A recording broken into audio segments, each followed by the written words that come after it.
Hello, hello, hello, and welcome everyone. It's the What the Hell Are We Doing Here edition of the Jim Cornette Experience today, and you'll find out why I say that. And joining me for all of this hilarity, Hawaiian Brian, the podcasting lion, the king of the Arcadian Vanguard Podcast Network, Mr. Co-host to you. He's been dazed and confused for so long, it's not true. The great Brian Last, everybody. Aloha, Jim. A pleasure to be here on your show. Boy, that's what you got today. I'll tell you what, and you've already been on me. I'll have you know about my audio. I've got a hum. What? You had a hum. What? I was on you. Woo. Yeah, I got a hummer there. No, you've been on me verbally, chastising me because I have a hum in my room. Brian, you either need an ear doctor or a head doctor, because you're hearing these sounds all the time. I can hear pitches and things that other people can't hear. I have super hearing. We've established this a while ago. And it's also been declared by medical professionals. Yeah, I think you should have heard the pitch that was coming at your head when you got beamed at the ball game. That may have been what caused this problem. It was a long time ago. And already you're doing this to me when my energy level is down and we're both a little burnt out because the big Vince McMahon marathon that we did several days ago where we watched an hour, talked about it for an hour, watched an hour, talked about it for like a 2-day period. And thank you everyone who has said that our analysis of the documentary was more pithy than the documentary. So then after we finished with that, we took, 36 hours off of watching wrestling and talking about it. And then we've started back. And what we're doing today, folks, is this is the start of the podcast, but this is being done last because we've already done the last of the podcast, but that got into the editing pipeline first because we have to, of course, think of our audience on YouTube that would rather get to some of the meat of the matter than undergo our introduction, and it's all I don't know what the fuck. Are we coming or going? Are we sideways or upside down? We're just always there. And you're in a coma today too. And see, I'm not in a coma. Mood. Come on, you're not giving me much, and I don't have much, so I have nothing to give. Together we so it's a two-way much. street. It's just one of those lanes is closed for paving. So anyway, today, what we're going to do, since we talked about Vince McMahon all over the place, is in this course of this podcasting program, we're going to try to catch up on the last several days of wrestling on television and get some feedback from the members of the Cult of Cornette that we neglected on your program because we were talking about the leader of the Cult of Caca, Mr. McMahon himself. And real quick here at the tarp. I wish we were under the tarp. Real quick here at the top. God damn it, you see what you've done to me? I didn't have anything, and now you've made it worse. Here at the top, I just want to apologize. We probably are going to have some audio issues from Jim's side. There have been weather conditions in the area, so obviously it affects the everything. I'm not in fucking Asheville right now, and bless those poor people down there. I love Asheville. It's a great place, and they just got slammed, but my power went off, and it's obviously hindered my goddamn formerly gigabyte internet speed that I finally got from these people over at Spectrum. I found the one knowledgeable employee at a 917 speed. And then the power goes off and my internet speed's back down and my goddamn laundry room light won't come on and goddamn I'm telling you. Is it connected to the internet? Is it one of those smart lights? No, it's that's a dumb, stupid fucking light. That every time the power goes off, it takes 5 or 6 days before it'll come back on. It's a fluorescent type of apparatus. God damn it, are we on the air now? We are back on the air. We are back on the air. You told me to unplug the thing. What thing? You didn't mean right while we were... No, not in the middle of the show. I said if you want to reset it, you can unplug it for 10 seconds. I didn't say do it right now. You were saying, he stopped the recording, ladies and gentlemen, because I was cutting in and out. And he's, check your speed. And my speed that was 900 and something is now 200 and something. But my upload, the purple line, whatever the fuck, my upload was 8. And it's never been 8 before. It's always like fucking 38 or 42 or whatever. So as I wonder if I unplug this router, the new one they gave me, like I used to unplug the other one in Stacy's room and blah, blah, blah. So I unplugged and the whole thing went out. Couldn't even get on the Twitter. I don't know what the fuck is happening here. Can you hear me now? Unfortunately, yes. Because what did I just say now? My upload after we plugged it back, or I plugged it back in and everything came back on. And you were wrong. It wasn't 8, it was 6. Well, it was 6 at one point, but it was 8 the next time. But now, instead of having 900 and something on the download, or the down low, or whatever the kids say, I got 250, but on the upload, instead of 40, I've got, what did I say, 120? I've never even seen that number on this thing, but this whole thing is a crock of shit. They just send you some numbers from Internet Central. Let's tell him this today. It bears no goddamn resemblance to what's really going on. Can we do the show now? Did you hear any more roaring or? John Amos has passed away. Oh, good Lord. Coming to America. And yesterday, the guy he passed away coming to America. He's already been here for 50 years. He's one of the stars of that movie, and of course, Good Times. And yesterday, one of the stars of Beverly Hills Cop passed away. 2 recent deaths that you had not mentioned beforehand. Maybe I was trying to put him out of my mind. The curse is over. What? What do you mean the curse is over? You cursed a bunch of people by mentioning them on the air, then they all dropped dead. Oh, I thought you meant I should have mentioned that they died on the show before now. This episode sucks, ladies and gentlemen. What are we doing? I'm tired. I'm worried. We got personal things going on. You got goddamn commitments up there. I have Stacy's mother's back in town to do her follow-up doctor's appointments because the doctors that she has out at home, they're so unable to keep her out of the fucking hospital. So she's seeing these doctors, and they're preparing to move out here by the first of the year. They've found a nice little place right down the road where everybody can keep an eye on them. And they can keep an eye on, everybody can keep an eye on each other. Instead of watching wrestling all the time. We're all sick. We're sick people, Brian. We're sick. We watch this wrestling and we're sick. These wrestling people, I feel like Phil Mushnick now. These wrestling people are sick. But they made us sick, Brian. Don't you want to get well? Yeah, your audio still sucks. But when you say these wrestling people, who are these people that you're speaking of? That you're excluding yourself from? All of these people currently in the wrestling. They're the ones driving us fucking batshit. And my audio still sucks even with 120 upload. Well, that's what it was before. I don't know if that's what it is now. Well, run it in the background right now and find out if it's still 100. It wasn't 120. It was 119. I'm not going to let you round up on that. We'll get by with it. Let's go to the cult. Can we go to the cult for some comments from the cult? And by the way, thank you, Jacked Up Jeremy Bagley, for the birthday gifts he sent. And I actually didn't see him immediately because I thought it was Stacy's package, and I left it. She went out to California and flew back with her mom, so I left it sit for a few days. But he got me 2 volumes of Alex Ross art, 1 Marvel, 1 DC, which is just hardback editions, the real nice stuff. They put some work into it. Jeremy Bagley is an all right fella. Yeah, here he has good audio. Well, maybe you'd like to do the show with him. The Jeremy Bagley experience? I don't know. Or Jeremy's drive-through. Oh, actually, that's not too bad.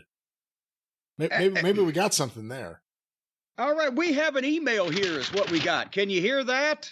Yes. Can you hear how many fingers I'm holding up? This is from Well, I won't mention his name because he's mentioning some things about he might still have to interact with any of these people. But he said, we've been talking about who trained Daniel Garcia. I don't even remember how it came up. How did that come up? We were asking who trained Daniel Garcia. It came up either one of two ways. Either you were critiquing his in-ring work, and I mentioned that I heard it, or it was in talking about, because we did a couple clips talking about him and contract negotiations. But it was one of those two things. Well, but it came out that one of his trainers was old Thurston Howell III over at Wrestle Business of Statistics. Of what is their name? WrestleNomics, otherwise known as Wrestle Business of Statistics. Well, God damn it, okay, people, this is the fucking blooper reel from now on, this fucking show. I don't know what to tell you. I'll say something silly here in a minute, and it'll be funny. But anyway, this fucking guy here from this place in New York wrote an email. I spent some time in wrestling school in Buffalo around 2016, and at the time there were 3 groups and 2 schools. Sounds like a full house. One of the schools closed and the other rebranded, and the third group is now Nickel City Wrestling. Nickel City Wrestling. They couldn't even, not even a dime? I mean, what can you get with a nickel anymore? So anyway, he continues on, this unnamed fellow. The school that stayed open became Grapplers Anonymous. What? That's the name? Oh, wait, not anymore. They've changed it again, but let's just stop and settle on that one for a minute. Grapplers Anonymous. That should be a real thing. I got some people I could recommend. Yes, they all ought to sit in a fucking circle and go by their first name and explain support each other and getting away from this fucking shit. Would you go to a school? Grapplers Anonymous. And now, but listen to this. Now I believe they're called Grapple Pro. Not to be confused with Snapple Orange or whatever. Okay, when I was around, the real head trainer was a guy named Mikey Everynight, an incredibly small but nice fellow who can't go to Canada thanks to a pimping charge from the early 2000s. Well, hold on, stop right there. Incredibly small. An incredibly small but nice fellow. An incredibly small pimp. Mikey Everynight, he's training. He went from pimping hoes nationwide, I guess, to training wrestlers. Mikey Everynight. So, why would you go to a wrestling school and have a midget named Mikey that you've never heard of? So, here, I'll teach you how to wrestle. Because he's got women. Hey, that Mikey's always surrounded by a bunch of women. Only if you get to wrestle the women. Well, you don't realize that he's going to charge you until a few weeks into the school and you drop a few $1,000s and it's like, hey, can you introduce me to your friend who's always flirting with me? Yeah, that'll be $50 across the border. Well, fuck, I'd rather pay the 50 than the 2,000. At least I'd know I was getting what I was paying for with the... He didn't say small. He said incredibly small. Incredibly small. The incredible shrinking wrestler. I can't believe how small this man is. It's incredible. It's incredible. Every time I look at him, he gets littler. But now wait, this goes on. Incredibly enough. The guy in charge, as I remember, was meant to be Pepper Parks. Oh, but he was on the road and got signed to TNA as Braxton Sutter and eventually became the Baker after training the Butcher. You remember the Butcher, the Baker, and the Candlestick Maker. I didn't realize that was the Butcher's trainer, though. That's interesting. And Les Thatcher trained had a guy working for him named Pepper Parks in the late 90s. No, certainly to God. What? That I think it's the same guy because I believe Les Thatcher at some point a long time ago mentioned him to me or I heard him say something. Same guy. Well, he looked completely different 25 years ago because I would have not known. But nevertheless, so he was supposed to be the trainer, but instead... we got the incredibly small wrestling fellow. And then he said, I believe Garcia started there with that group and was around when my life happened and I moved home. But he says Thurston Howell would teach the boys what to expect to get paid and how to ask for it.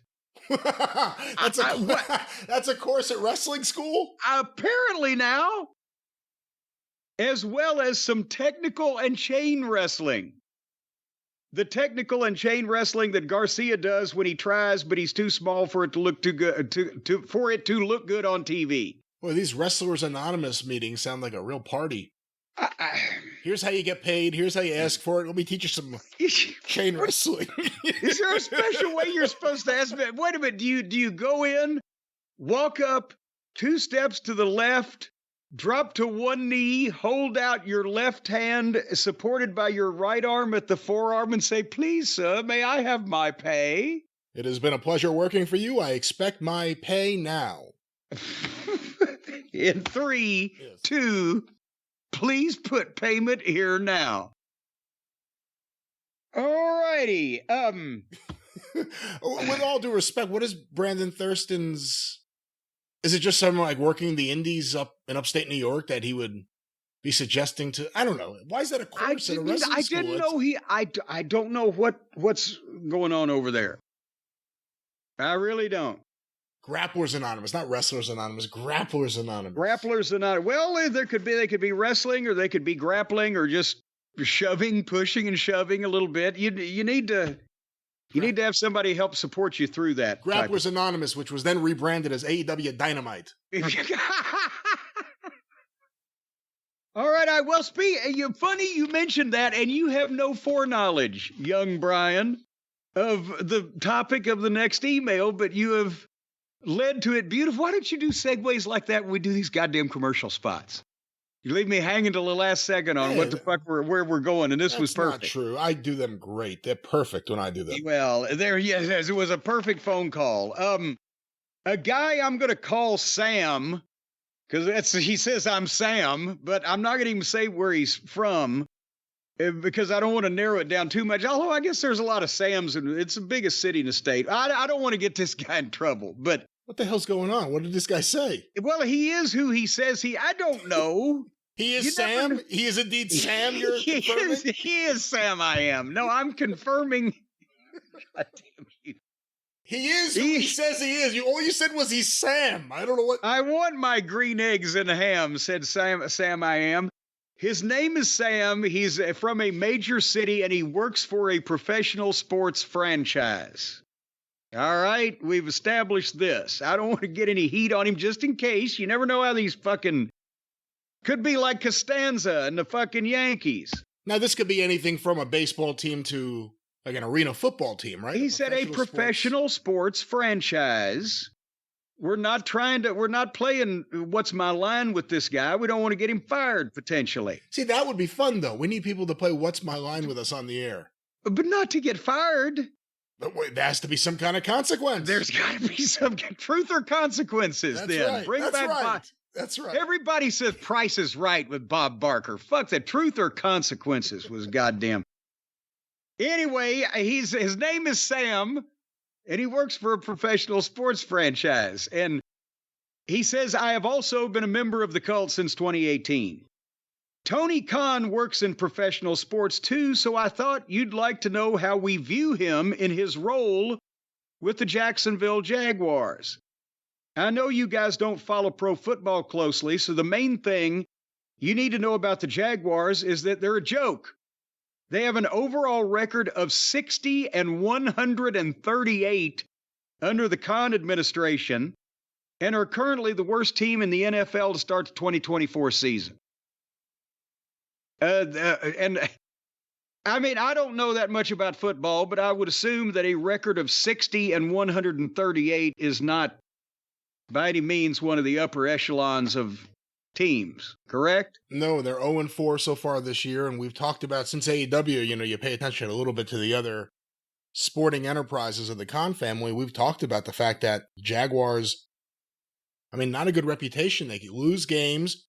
They had the one coach that they fired for drinking with girl, whatever the fuck that scene was. For drinking a girl? What? They caught him on video, like at Hooters or something, like some bar, like with a couple of girls just drinking when he was supposed to be with a team or whatever it was.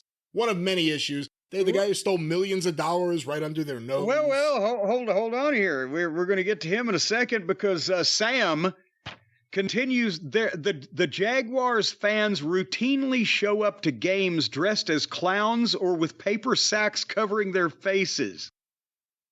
The Jaguars or the Khans continually make baffling personnel decisions in their front office and in hiring coaches.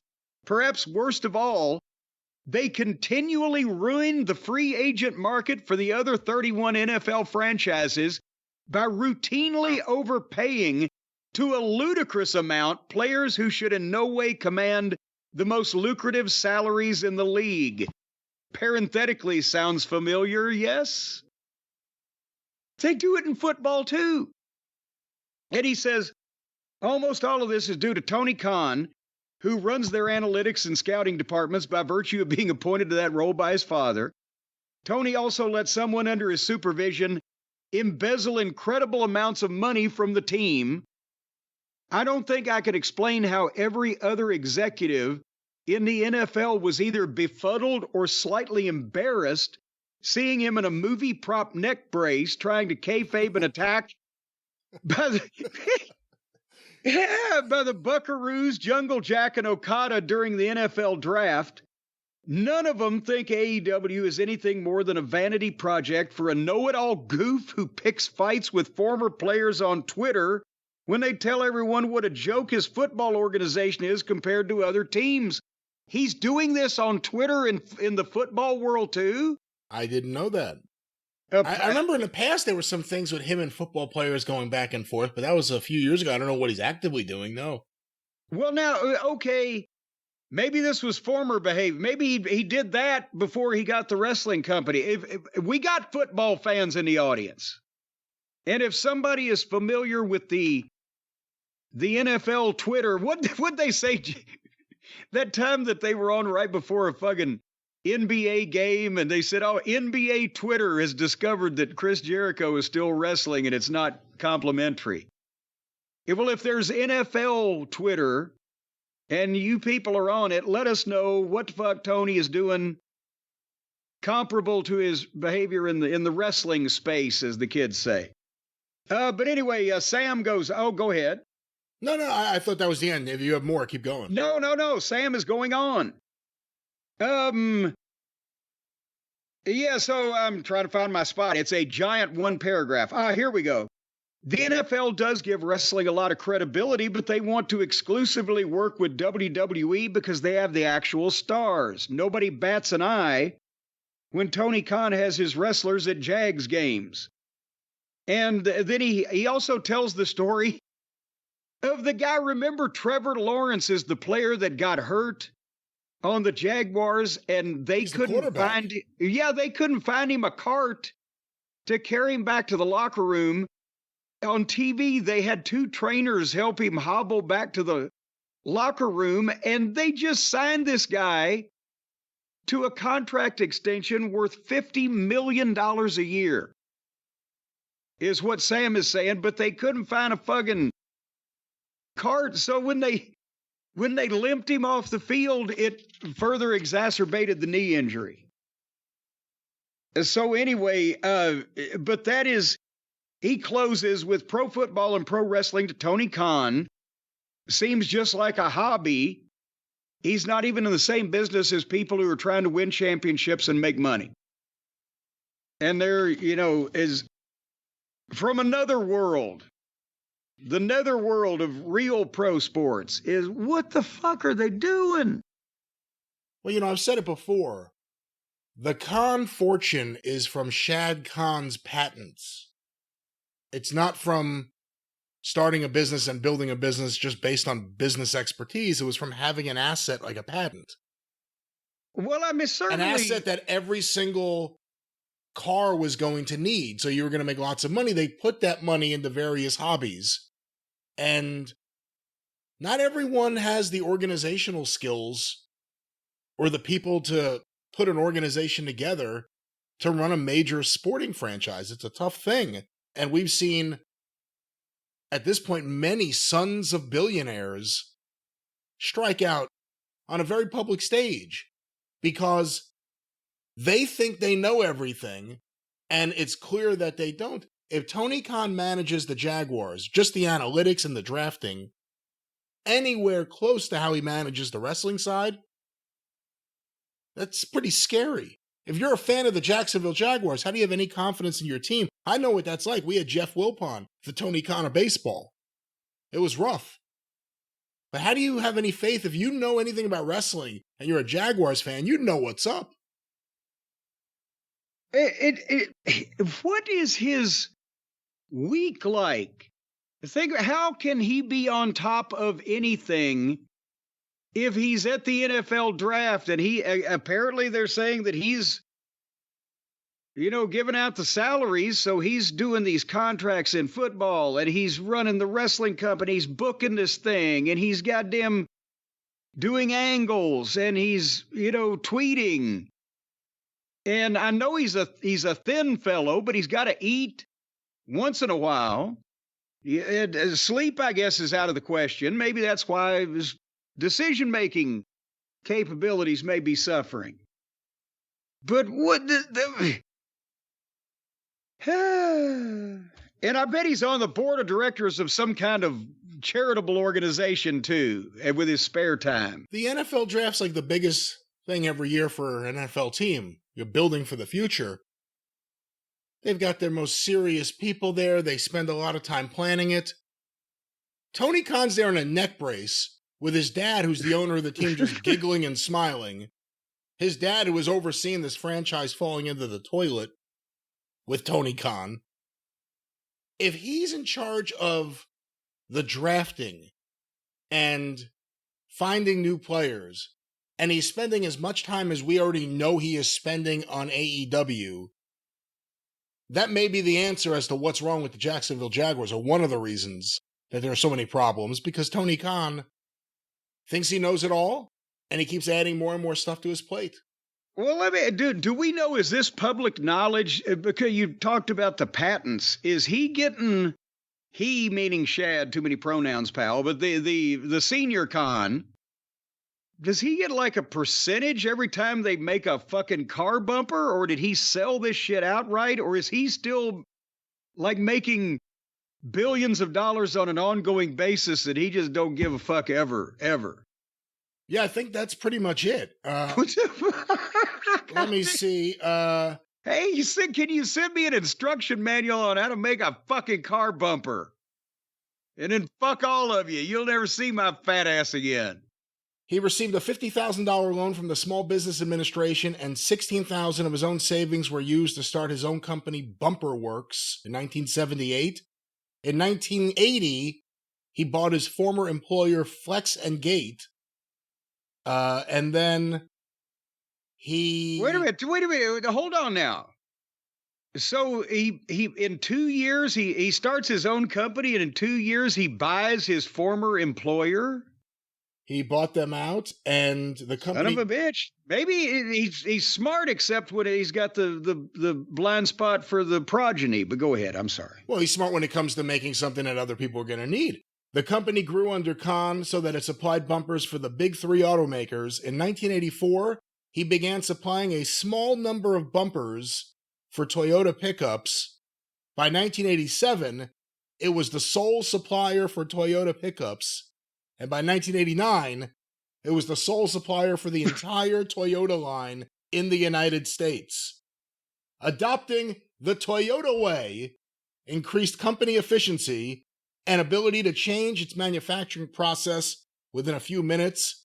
Since then, the company has grown from $17 million in sales to an estimated $2 billion in 2010 and $8.89 billion in 2020. The fuck?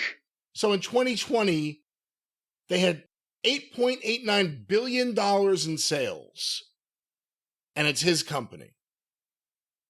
So the money's never going to run out. And it's to the point where you could throw it against the wall and just do stupid things and let your son just do stupid things. Well, speaking of stupid things, we've talked about the forearm exchanges, right? The trading the fake phony forearms, if you prefer the alliteration. And I asked some people to send in some comments on it if they could, that were inside the business, to help us understand why that anybody thinks this is a good idea, right? And why they don't realize it looks like shit. And we got a number, but I wanted to excerpt, see what I did with that word there, a few of them that it kind of again goes back to what we were talking about before with the incredibly small man at Grapplers Anonymous, the trainer, right? It's that's the problem, I believe, is that too many of the people that are training these days were marks to begin with. Anyway, this guy over and over said, "This is my real name," so I think he wants plugged. So he don't care if he gets some heat or not. He's my kind of guy. Of course, he needs to work on the name. His name is Keegan Brettle. Did you capture that, Brian? Keegan Brettle, not Brittle. No, not Brittle, Brettle. Keegan Brettle. And I'm a professional wrestler in Australia. That is my real name and working name. And I hope this gets heard, because this needs to be addressed. Yeah, I think he wants his name out. Well, and my advice is going to tell him to tuck it back in. Because if it's his real name, I'm sure his parents are wonderful people, but he needs a new working name. Because people are going to have too much of what the fuck to that. But nevertheless, he says, I was taught how to throw a punch in my first few weeks of training by the Aussie wrestler Jay Law, and then had it drilled in again when I trained with Lance Storm. I've been wrestling for 10 years, and the amount of people who do not know how to throw a punch is insane. The big company here locally, PWA, this is in Australia now, apparently only teaches forearms because it's been said that it is safer. I found this out last week when I was talking to one of their trainees at a football game. What's even crazier is that most new prospects and trainees go to this place because of their reputation as the biggest school around. So at any one time, they could have 40 people training in a session, and they're all throwing shitty forearms. And apparently, this other email gives some insight in this. It's the Japanese fighting spirit deal is what they're trying to do, because Cole says, it talks about the Japanese culture, the samurai, the videos of Bruce Lee meditating, getting hit with kendo sticks, but he doesn't feel it because he's in another plane. You've seen that shit, Brian. You're a Bruce Lee aficionado. Yeah. And these fucking dipshits think they're doing that, or giving that impression, or showing a fighting spirit when they're standing there fake fucking poofing each other. You can't call it fake striking, because it's not even really fake striking. Fake striking is throwing a working punch or a working forearm that looks like it's a goddamn forearm. And he says with the basically, with great sportsmanship, you challenge your opponent to hit you because he can't hurt you, and you're going to prove you're tougher than him and have more fighting spirit. 72 times. So that's where they're, and you know, a lot of them try to imitate the Fry Takayama fight. Cole mentions that also. Remember, they just grabbed each other and just started fucking punching each other. But that was what Owens and Generico used to do all the time. Yeah, but none of this looks like that either, does it?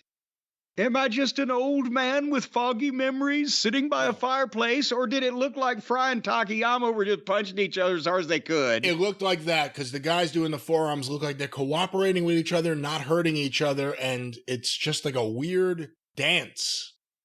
And Cole says, I would also argue the reason strikes end up looking soft or weak on high-definition television is because in front of 200 people at the VFW hall, you don't have to work so snug and bad habits are formed over the years on the indies that bite you in the ass on national TV. And then nobody sells it, so because again, you can cover up a whiff of a strike if it's a Bobby Eaton fucking whoosh and it's a Ricky Morton sell anyway. You can't tell the difference, but you can hit people, and if you don't sell it, it looks like shit. That's the old saying about the goddamn old timers. Their punches look like shit and hurt because they hadn't perfected the modern era yet. Here's another one, Michael from West Virginia. As a former professional wrestler, the forearm and chop exchanges are ridiculous. During my training in 2004, if I would have tried anything like that, I would have been stretched until I broke. He was trained by Bart and Brad Batten, the Batten twins. And so standing there, allowing some dumbass to hit you with useless strikes doesn't tell a story. It doesn't present a struggle. It doesn't make someone like you or hate you. It's just filler crap that guys do when they have no idea what to do to continue the match. I was taught to grab a hold if I got lost, but I guess that's the difference between actually being trained to wrestle versus shown how to perform. And finally, Damian Wayne. Haven't seen him in forever. Hello, Damian. He says, hey there, guys, this is Damian Wayne. I'm an independent wrestler, and I think this shit sucks ass. I hate fake-looking shit, and I absolutely hate no-selling shit. If Terry Funk can sell everything, so can you. I preach being believable, and people look at me sometimes like I'm speaking a foreign language. So that's more succinct about the whole thing. But even people in the business know it's fucking stupid. And they still do it. There are these other people, not these people that know it's stupid, but the other people still do it. Too many theys. It's a lazy thing. It's a lazy crutch for guys who can't put together creative matches. You know what it does, Brian? What's that? It gives me the sour belches. It just gives me gas. Because it gives me poor gut health is what it does. And you know, poor gut health, it's the next step to the fucking graveyard. You know that for a fact. If you're not pooping every day and you don't have the proper germinology and microbiology down there in your stomach churning around, producing all the effluvia that goes into the septic tank of your system that keeps you pure and clean and sparkling like a freshly deuced New Orleans whore, I'll tell you what, that you're in bad shape. Because you're going to it's the next step, folks, to the Grim Reaper. Gut health emanates to everything. Gut health, skin health, heart health, immune health, your gut microbial balance, and your micronutrient synthesis. If you ain't got all that working together, you might as well pack it in and leave everything to your wife. Well, if you're a woman, you might as well leave everything to your husband. Unless you're married to another woman, you might as well just kiss your ass goodbye, because you're on a road to death. You know that as well as anybody, Brian. You had to... What the hell does that mean? Well, you had to reform your intestinal tract to make sure when you found out about our friends over at Seed and their DSO1 mixture, the capsules that you can take every day with a glass of water as your daily habit, and prevent your entire stomach from rotting like a neglected septic tank, you had to because you were eating all that French toast. And all that French toast ferments, Brian. And that's why you were fermenting. You were turning a light shade of lime green as a result of the fermentation of the French until you got on, that's part of skin health. You got on the DSO1, the 2-in-1 probiotic and prebiotic that promotes benefits in and beyond your gut, and instantly you became the proper color again. And you didn't have that abdominal bloating. Remember the time you were leaving that Costco and that security guard tackled you because he thought that your abdominal bloating was you were trying to shoplift a watermelon? No, I don't. You remember that? No, that never happened. I don't even go to Costco. I don't know what the hell you're talking about. Well, you were he thought you were trying to get away with something, but he saved your life there. Because with that abdominal bloating, well, again, the next step is the abdominal explosion, where you spray all kinds of innards and gizzards all over people. So I'm surprised when he tackled you, you didn't pop. But you were able to get on the DSO1 and you were able to reduce that. And remember that intermittent constipation, Brian, that you were telling me about a couple of years ago? I have never told you about that because I've never had it. What are you talking about? Well, it was intermittent. You didn't have it until you did, but then it quit for a while. No, and I wouldn't talk to you about any of these issues if they actually existed. See, the DSO1 is formulated with strains clinically validated. Clinically validated, ladies and gentlemen. That's better than proof. To reduce the abdominal bloating and intermittent constipation, they support clearer, healthier looking skin. You'll glow. You'll glow like you're pregnant. If you're a 50-year-old man with a big belly and a beard, you might not want people to think you're pregnant, but you're going to look like it. And feel like it, too. Wait till you get those cravings for pickles and ice cream. But if you need further proof, ladies and gentlemen, what I'm saying about Brian Last is true. 81% of members. They call you a member. When you take these DSO1 capsules every day, you'll become one of them, right? One of these seed people. Not pod people now, but seed people. 81% of members felt less sluggish after meals because, boy, once you eat that meal, it's coming right back out, right the other direction. The pathway is clear. And 87% of members feel more in control of their whole body health since they started the DSO1 experience. And so I think, can I say more? If it worked for Brian Last and brought him back from the brink of death, then certainly it can make you feel better and poop with a more confident air. If you want to be healthier, if you're looking for gut health, if you're looking to all around, all over, just live a healthier lifestyle, seed is a component for you. Because from little small seeds, mighty acorns grow, or whatever that old platitude is. But right now, I'll tell you what's not a platitude. The platitude's getting 25% off of your first months of Seeds DSO1 Daily Symbiotic. All you got to do is go to seed.com/JCE and use the promo code 25JCE. See? You get 25% off by using the code 25JCE. It's a simple mathematical formula. Doesn't take long to work that out. Seed.com/JCE, code 25JCE, at 25% off the first month. And by then you're gonna be hooked on this stuff. I mean, it's like a monkey on your back. You're gonna feel so good. You're gonna look better. You're gonna have the glow. You'll be unstoppable in the bathroom, baby. This ad is unstoppable. But one more time. There it is. Well, what do you want to know what the promo code is? 25JCE. 25JCE. Yes, say it all together. 25JCE. I'm sorry to talk all over you. What I meant to say was 25JCE. That's what I said. Bunny bread. With seed.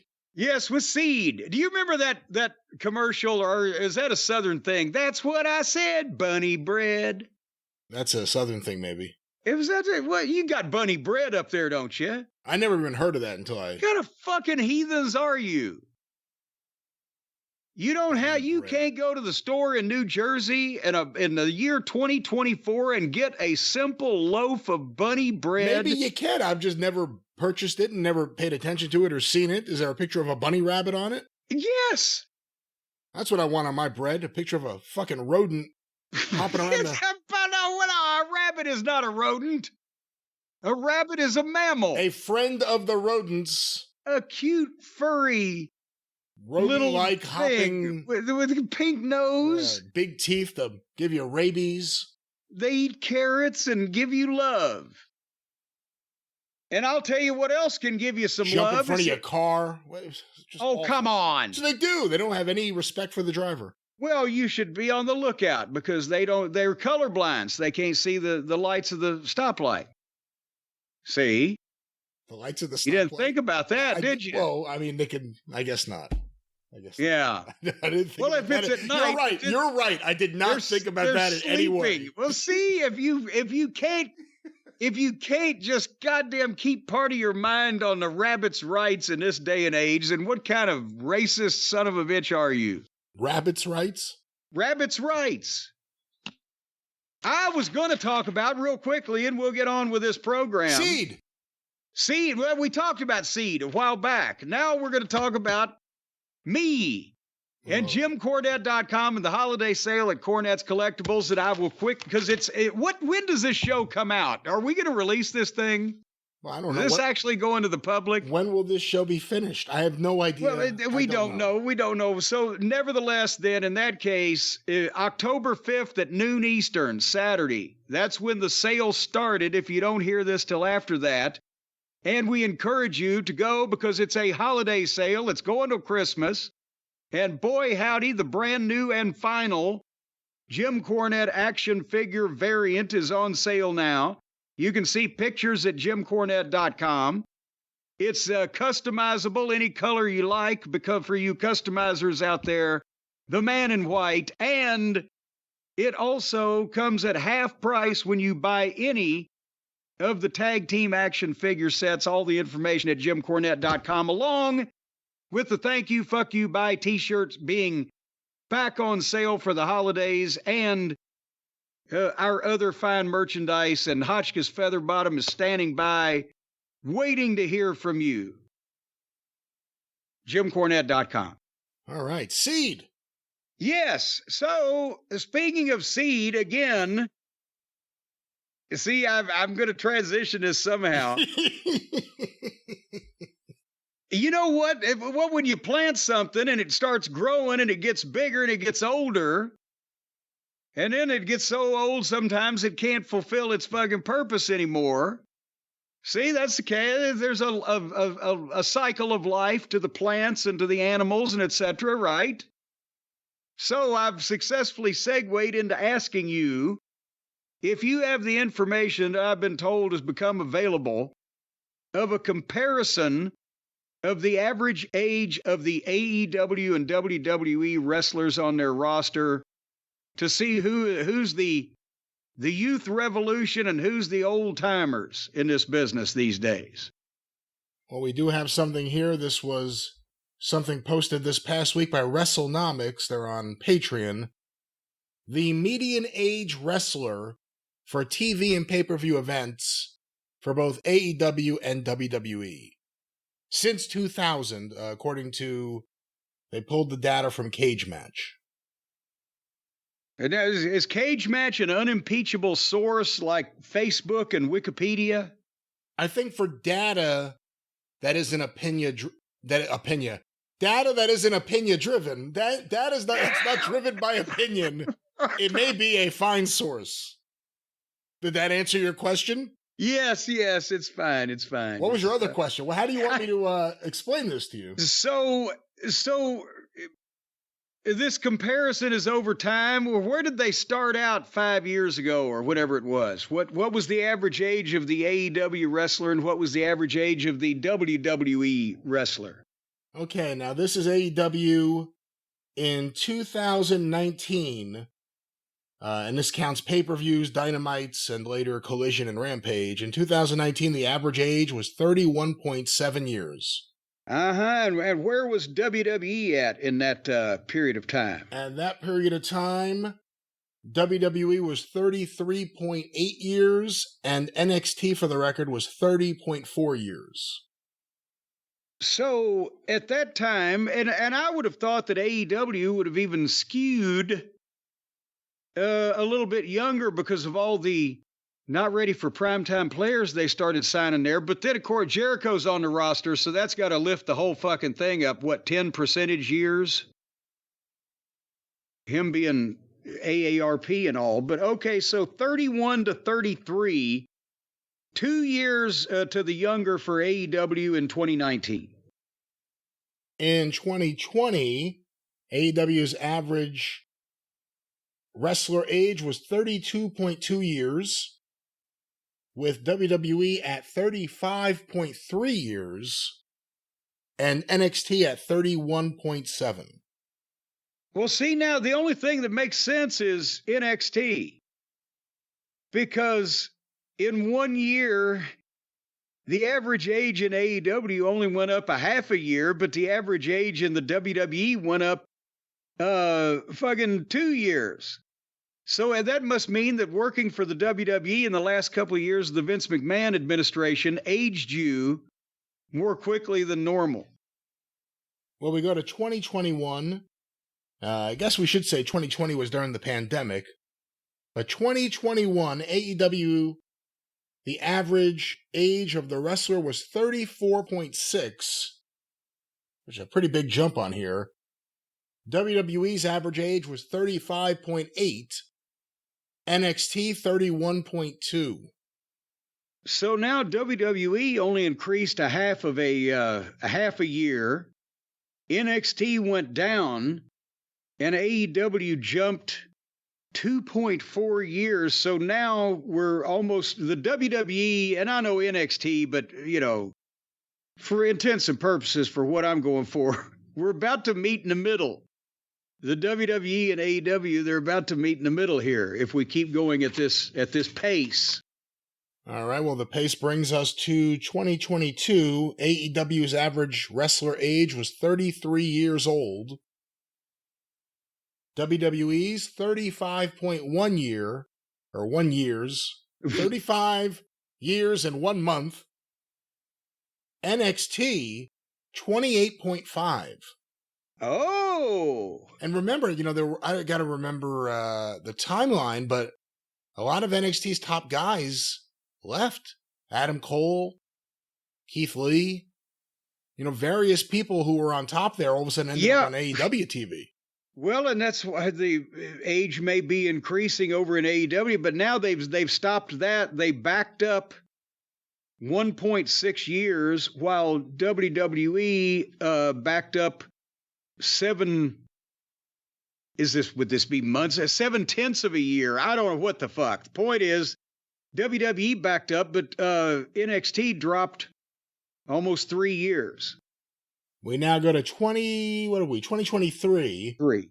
AEW Dynamite, or AEW's overall wrestler age, the median, 35.4 years. WWE, 35.1. Oh! NXT, 28.3. So now, the WWE held exactly steady. AEW increased 2.4 years, and AEW has now surpassed the WWE by 0.3 of a whatever the fuck, and NXT dropped another 0.2.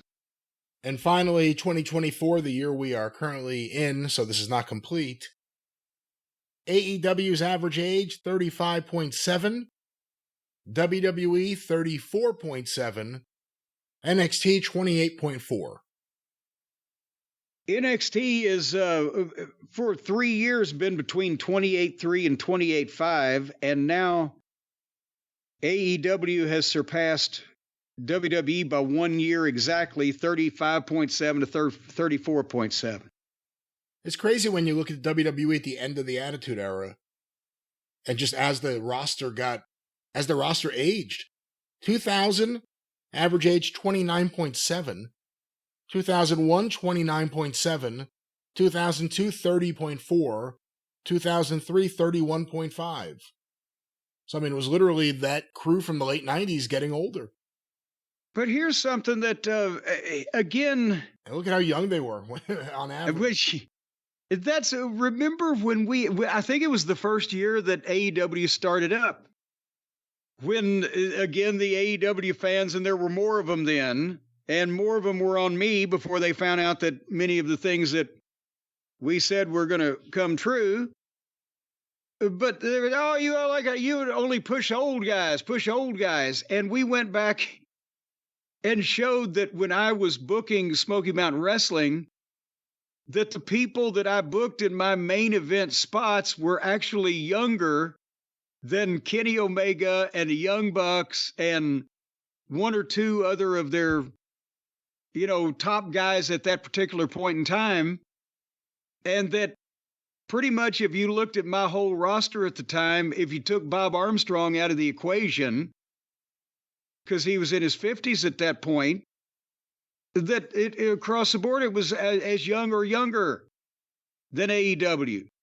Chris Candido in 1993 was 21, 22 years old.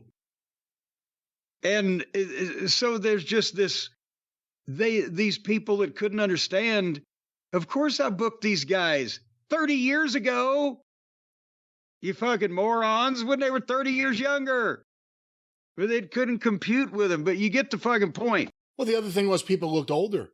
Everyone always flips out when they realize how old Dennis Condrey was in Mid-South or Jim Crockett Promotions, because he looked 10 years older. He was 32.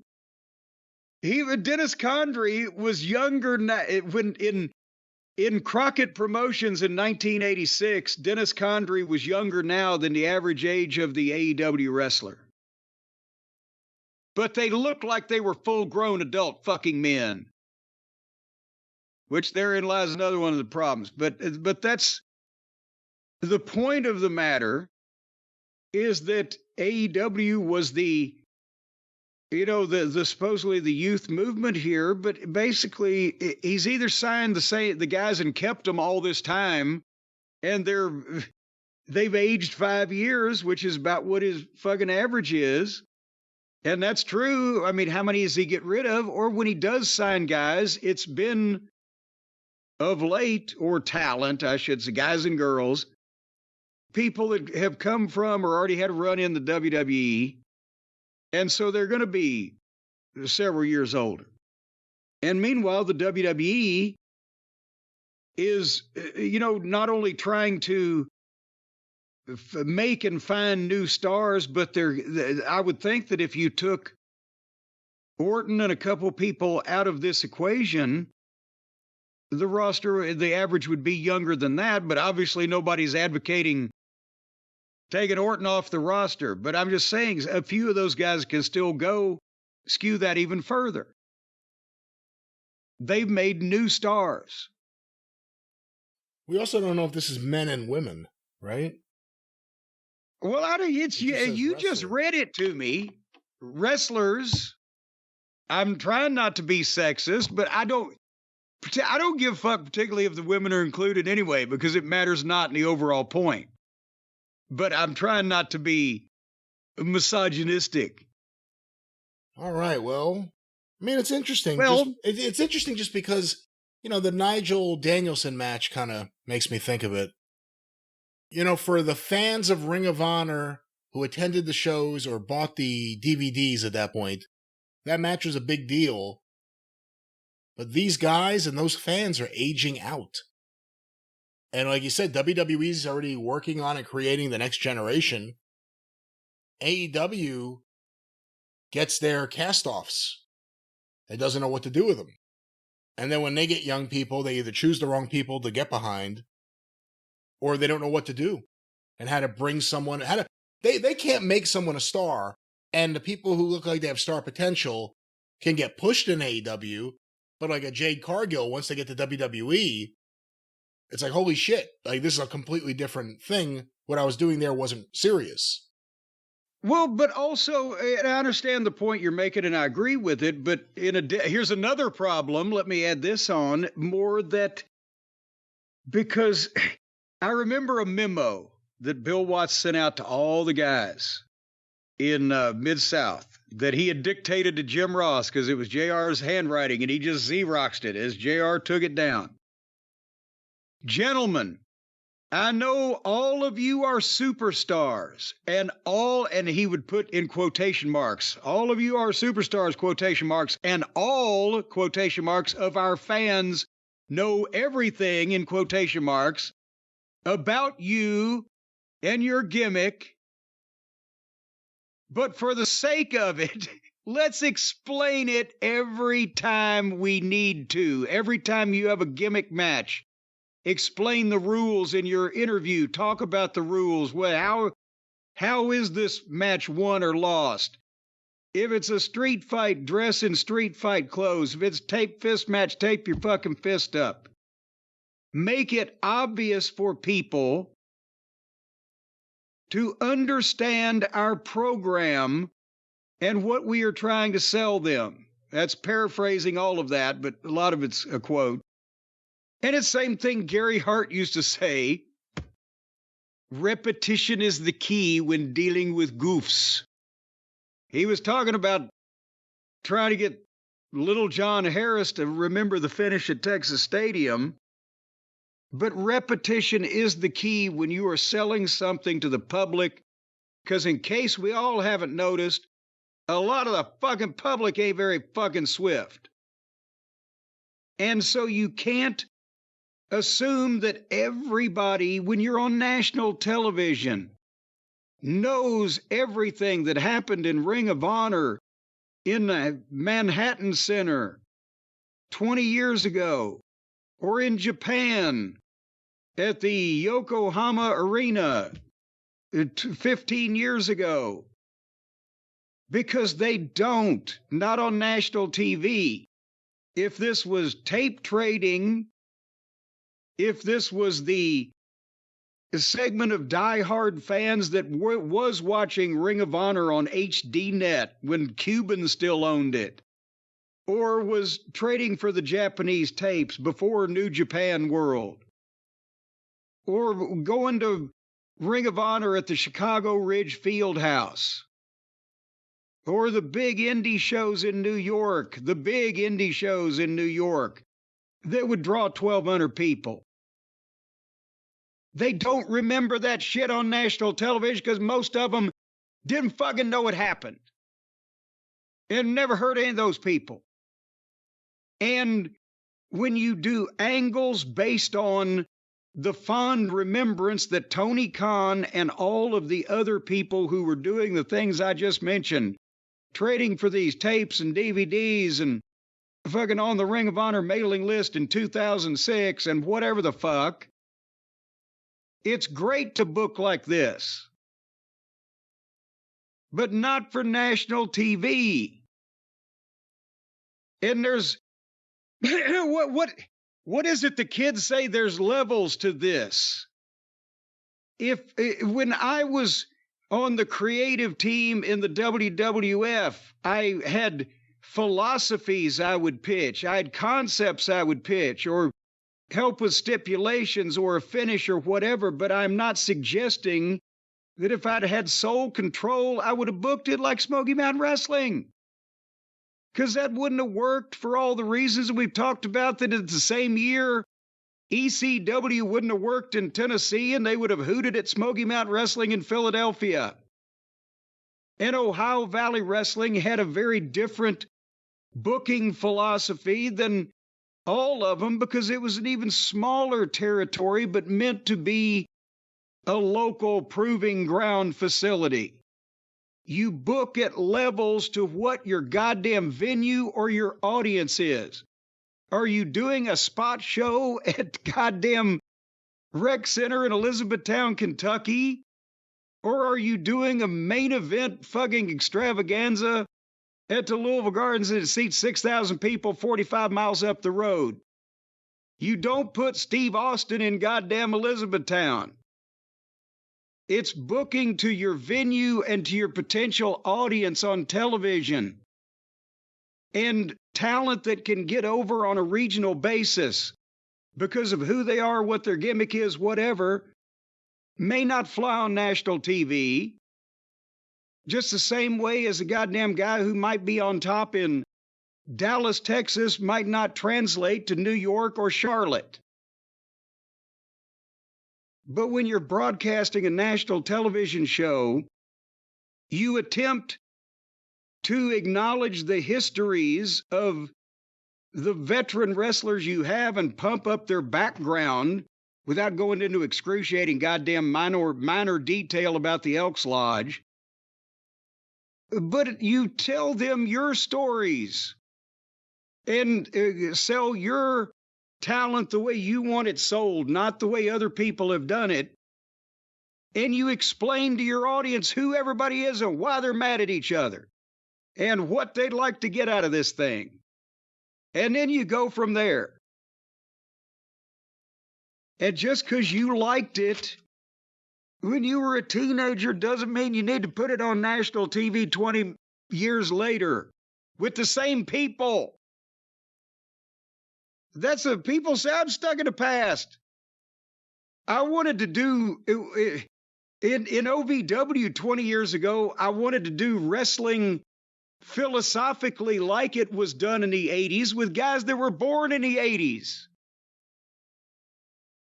And they'd be 25 years old. Now they're doing wrestling from the 90s and 2000s with the same people that were doing it. Brian, are you still there? Are you okay? Yes, I am. Well, I mean, have I been going on too long? Well, it's never too long, but you're making a point.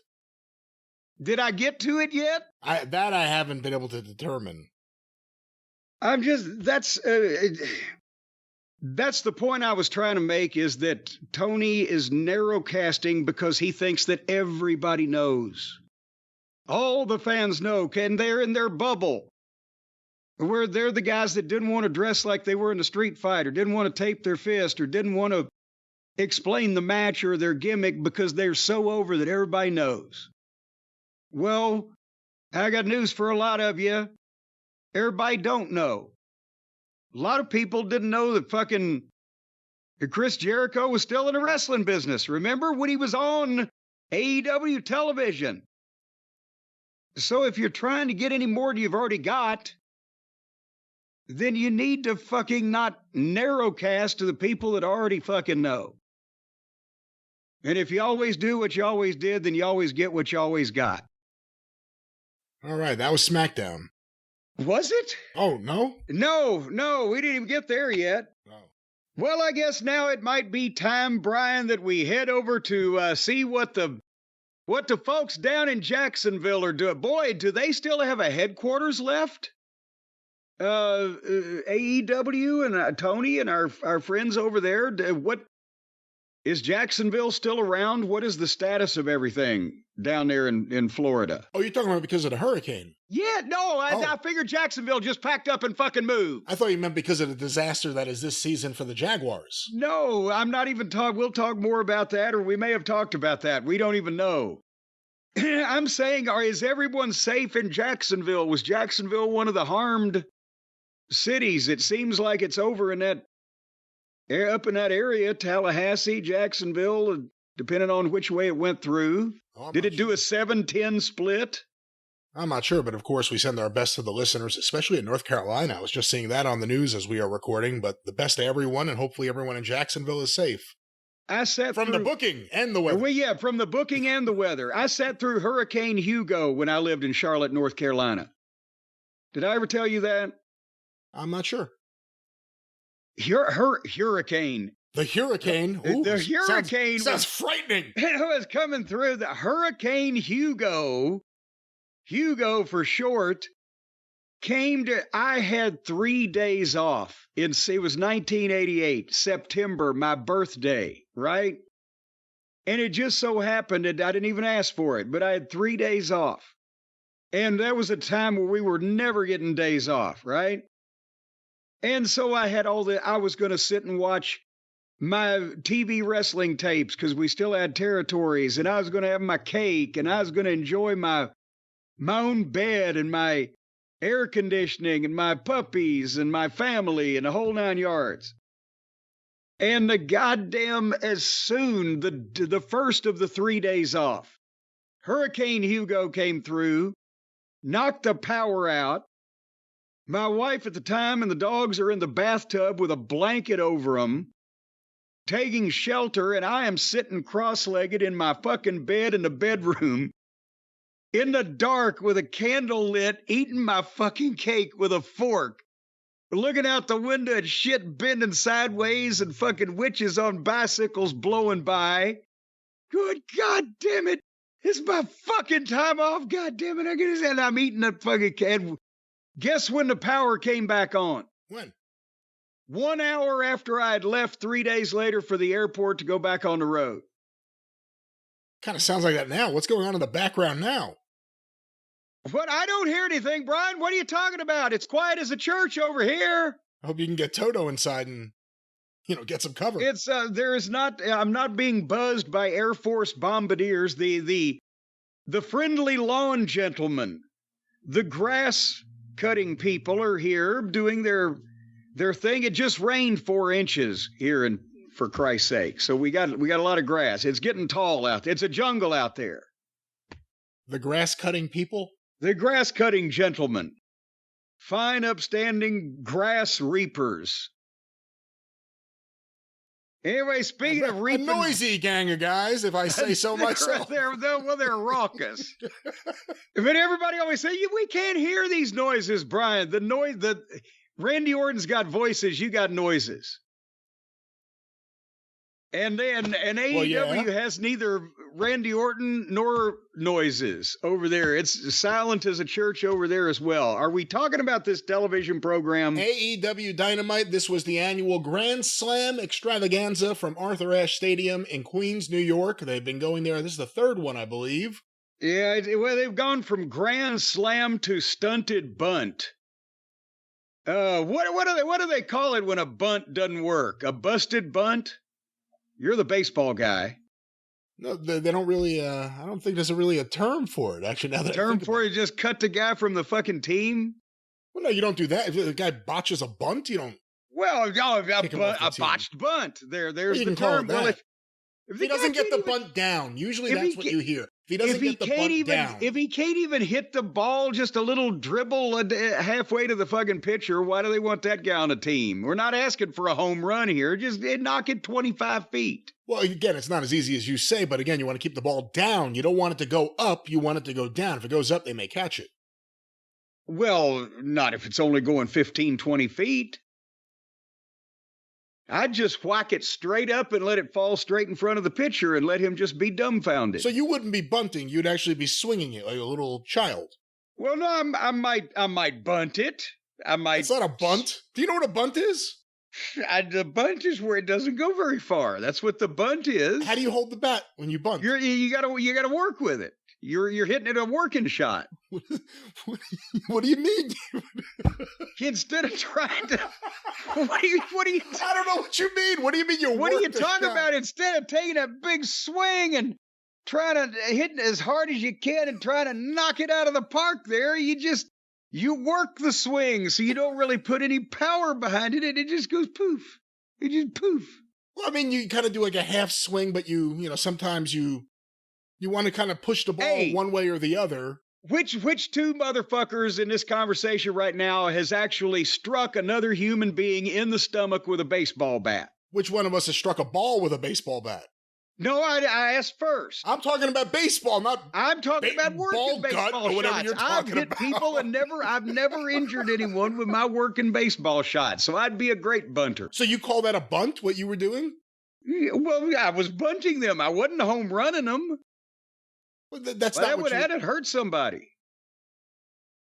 All right. I will wait till we have some video examples to show you for next time. But we are back to Dynamite. A Ring of Honor show in Chicago in, 2000? That's when I hurt my knee, as a matter of fact. 2006-ish. The night before, I'd whacked old Necro Butcher in the stomach with a baseball bat. He was fine. Of course, he had pretty high tolerance for things, but nevertheless, he was unscathed. We're not talking baseball. We're talking That's tennis. on video there. We're talking tennis. We're talking tennis. Arthur Ashe Stadium, Grand Slam. That's right. Was Arthur Ashe the only sports personality that wasn't on the commentary team? Did we establish that Arthur Ashe is still living? Arthur Ashe has passed away. Okay, that's why he wasn't on commentary. But everybody else was. It was like the fucking chorus line in a Bob Fosse musical. You had Sockface, you had Shivani, you had Taz, you had Jim Ross, Justin Smiley Roberts was doing the ring announcing. Every Do you think they had a run on tuxedos at Men's Warehouse, trying to outfit the biggest announced team in history? Boy, those gardeners, I'm glad they don't have to outfit them. That sounds like a crew of 100 people back there. Well, no, that's my helicopter. I'm late for my next appointment. The commentating, let's just bring it up here. A very popular topic because it's true. It's awful. It's so bad. Excalibur is world-class awful. Shivani is world-class awful. And then Taz just has no function because he's with these idiots. It's so bad. It's so bad. And then let's let Jim Ross see if he can get a word in edgewise before somebody else takes a completely different direction. Jim Ross can say whatever he wants. And sometimes it's really good stuff for the match. Whatever he says, it doesn't matter. Excalibur's going to take it and go in a different direction and then shoot the Taz every time. Isn't that right, Taz? And then Taz has nothing to say because it's not like he jumps back in with, and that's what's happening. It's like, well, yeah, that's right. Or absolutely. Like they're agreeing with each other instead of just going with it. But also, he'll go down some line, and you think there's more to come, and suddenly he'll say, "Right, Taz?" And Taz, yeah, okay, yeah, there you. Great call. But also, I mean, you can't. If you had Jim Ross, Gordon Soley, Lance Russell, and Bob Caudle all together, you couldn't have a coherent. Goddamn, it's too many people. Anyway, so Nigel McGuinness versus Bryan Danielson opened up the Grand Slam. And by the way, they seem like they had a fair amount of people for their standards these days, but that's again a big dark building because however many they had, it wasn't half the capacity. So how many did they have there at the Slam? According to WrestleTix, I don't know if this is the final number, but as of the next day, estimated tickets distributed 8,319. Oh, that's better than we thought they were going to do. But what were they still selling tickets the next day? Well, this is the fourth. I was wrong. It's not the third. This is the fourth Grand Slam. The first one, 2021, September 22nd, 19,079. The second one, 2022, 13,321. And then 2023, 11,263, and this one 8,319. I'm going to put my money in next year. It's going to be 6,700. Yeah, they'll say they went down 6,000, and they went down 2,000, and they went to 3,000. I'll put in 5,900. All right, let's stick with this next year. Advanced prediction. Next year they're doing Grand Slam in Australia, so we're talking next year. Arthur Ashe, if they run it, and I guess that is questionable. We'll see if they run it. I'm saying 6,700. You're saying 5,900. Yeah, but it may be a moot point because now that he's dead, has he left the place to somebody? Not to AEW, that was for sure. I just wonder, are they going to close it up now that he's passed on, or are they got somebody else in line to run it? You know, he was real hands-on. He was taking tickets and everything. I don't know where you're going. I'm trying not to talk about this television show. So, Danielson versus Nigel McGuinness. Yes, and I think Nigel McGuinness is a wonderful person. But the muddling of this story, let's talk about the muddled story first. See if I get this right, Brian, or help me explain this muddled story. Originally, it was going to be Danielson and Darby, right, for the title. That's what they had?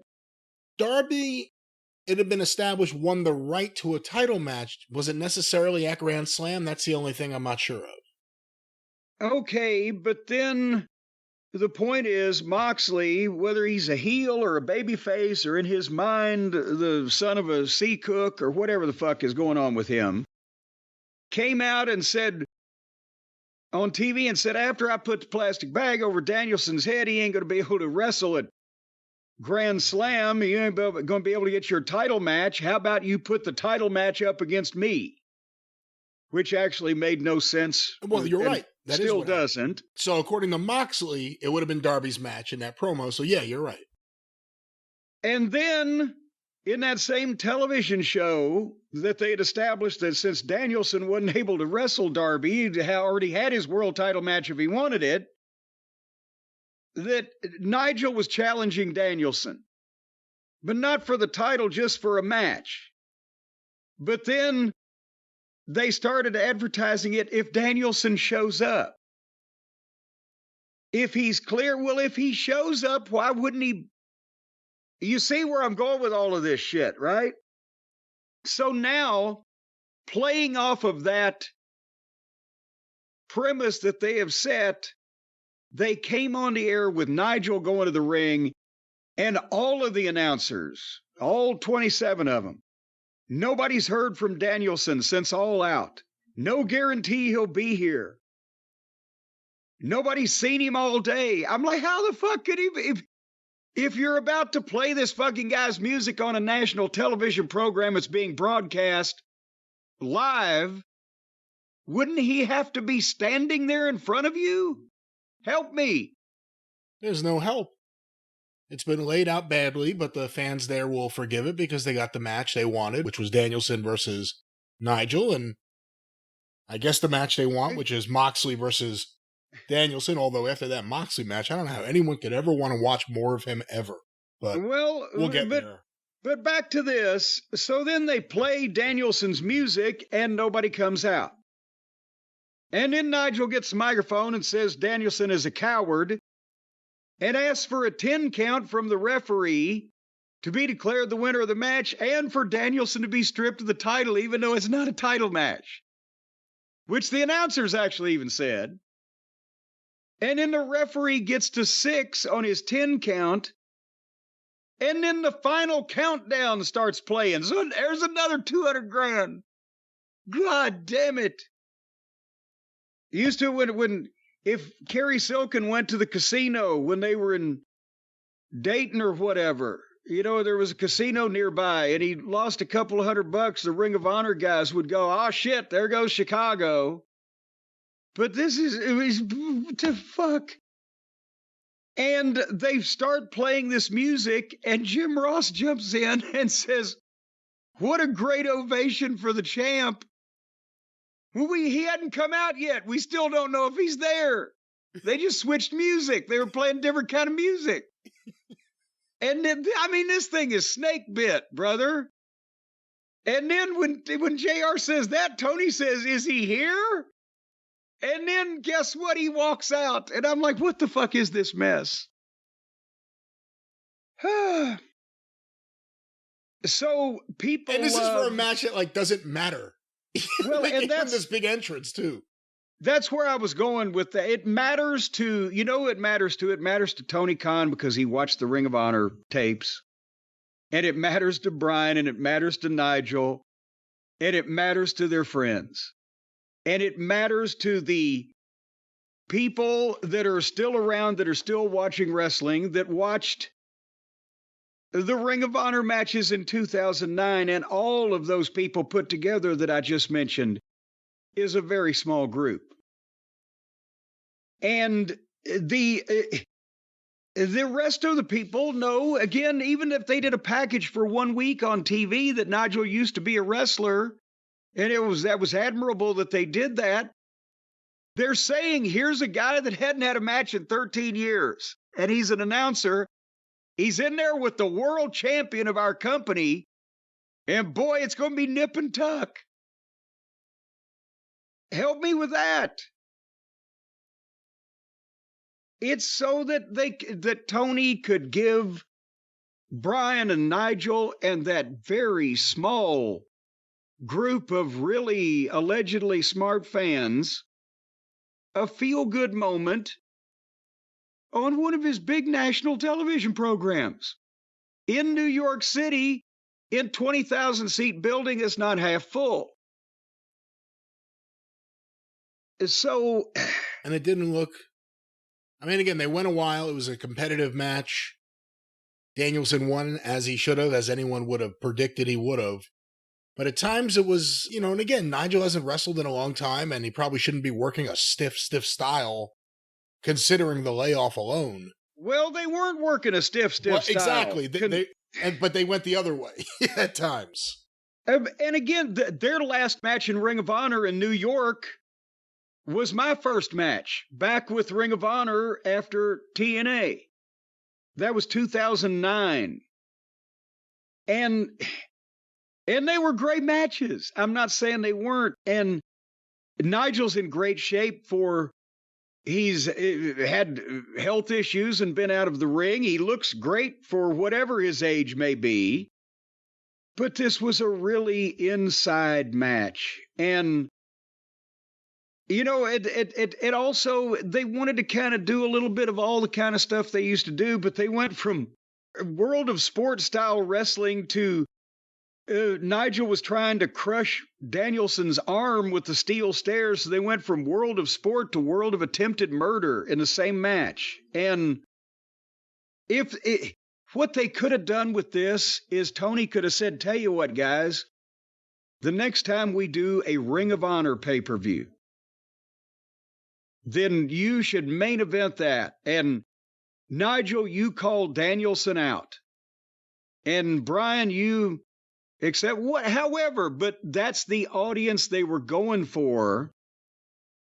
And this just makes no sense to put on their current flagship program. And nobody was going to get hurt because they didn't want to hurt each other.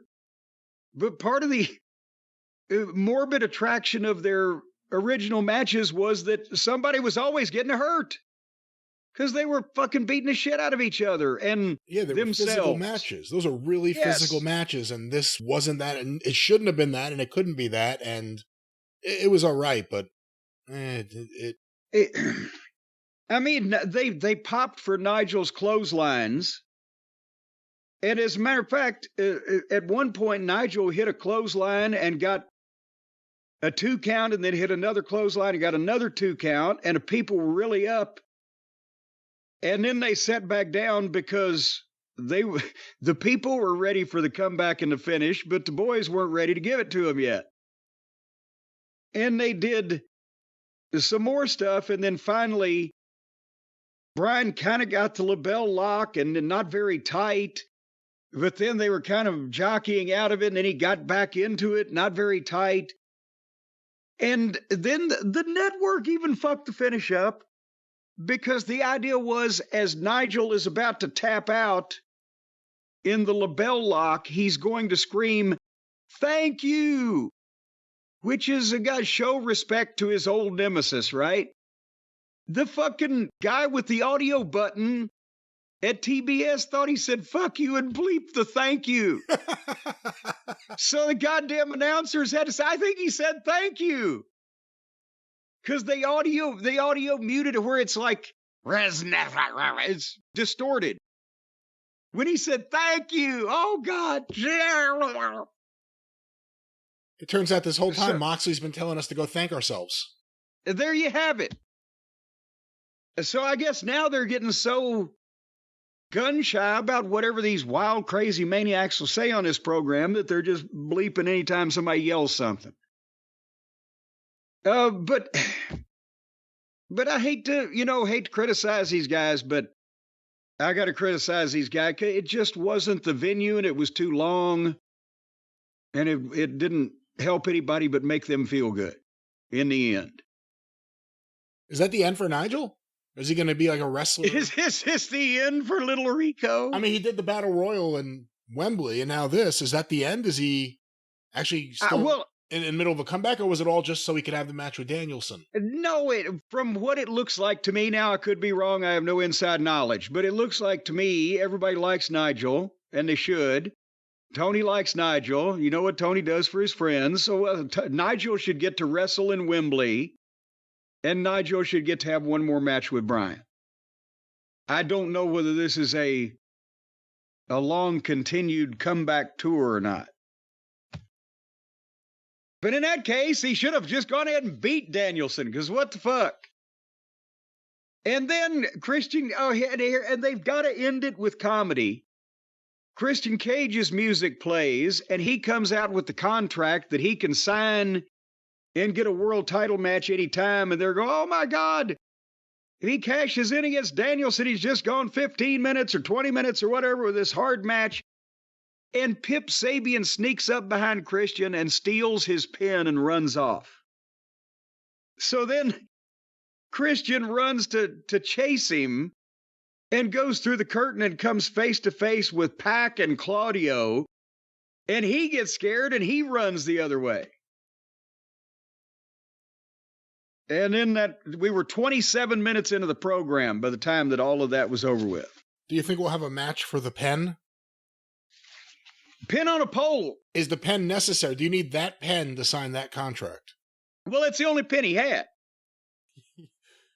It's the first time stolen pen theft was a no. It's the only pen he had, and he hasn't had any lead in his pencil since the Attitude Era. So, but anyway, speaking of the pencil being poorly packed, the next match on this program was for the FTW title. How about FTT? Fuck this title. Wouldn't that be more apropos? Well, that's kind of what the ending was here, isn't it? In a sense, not to say fuck. Well, I think maybe Taz just demanded his property back. He don't trust these people anymore. But we'll get there. Hook versus Roderick Strong. And, of course, and he's got Taven and Bennett in. Taven and Bennett never wrestle on this show, and they're better than half the people that are wrestling on this show. And they rang the bell because this is the FTW title. Anything goes. No disqualification. Lazy booking. And they were on the floor with kendo sticks and interference from the Stooges within the first 60 seconds of the thing. So, seriously, what is the point? I will get to the meat of the matter. After taking a variety of bumps on chairs set up in the middle of the ring, for no good reason, Hook choked him out. Imagine that.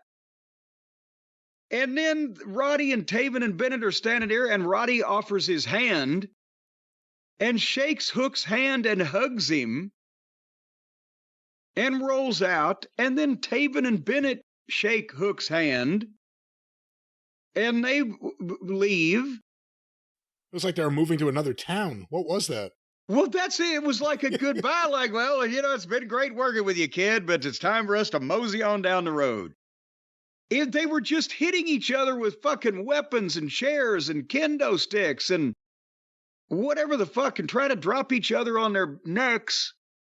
And okay, shake hands and see you later. Shake hands with me and my friends. All is forgiven, though, apparently. And then, or maybe is it Hook that's saying sayonara here? Because then Tony Schiavone, ace reporter, gets to the fucking bottom of the thing he says, and this is a quote from Tony, in 1998, 3 miles away at the Elks Lodge, the FTW title was born by your father, Taz. Besides the horrible grammar, what kind of smart mark bullshit is that for national television? Yeah, we used to wrestle at the Elks Lodge, is what the average... What? The Elks Lodge. They're in a 20,000-seat building. It's not half full, but they're talking about the Elks Lodge 25 years ago. So anyway, Hook says, thank you, Tony. But all good things must come to an end, so on behalf of my family, I thank every wrestler who's ever competed for this title and all the fans who have supported it. And in this very moment, the FTW title is officially retired.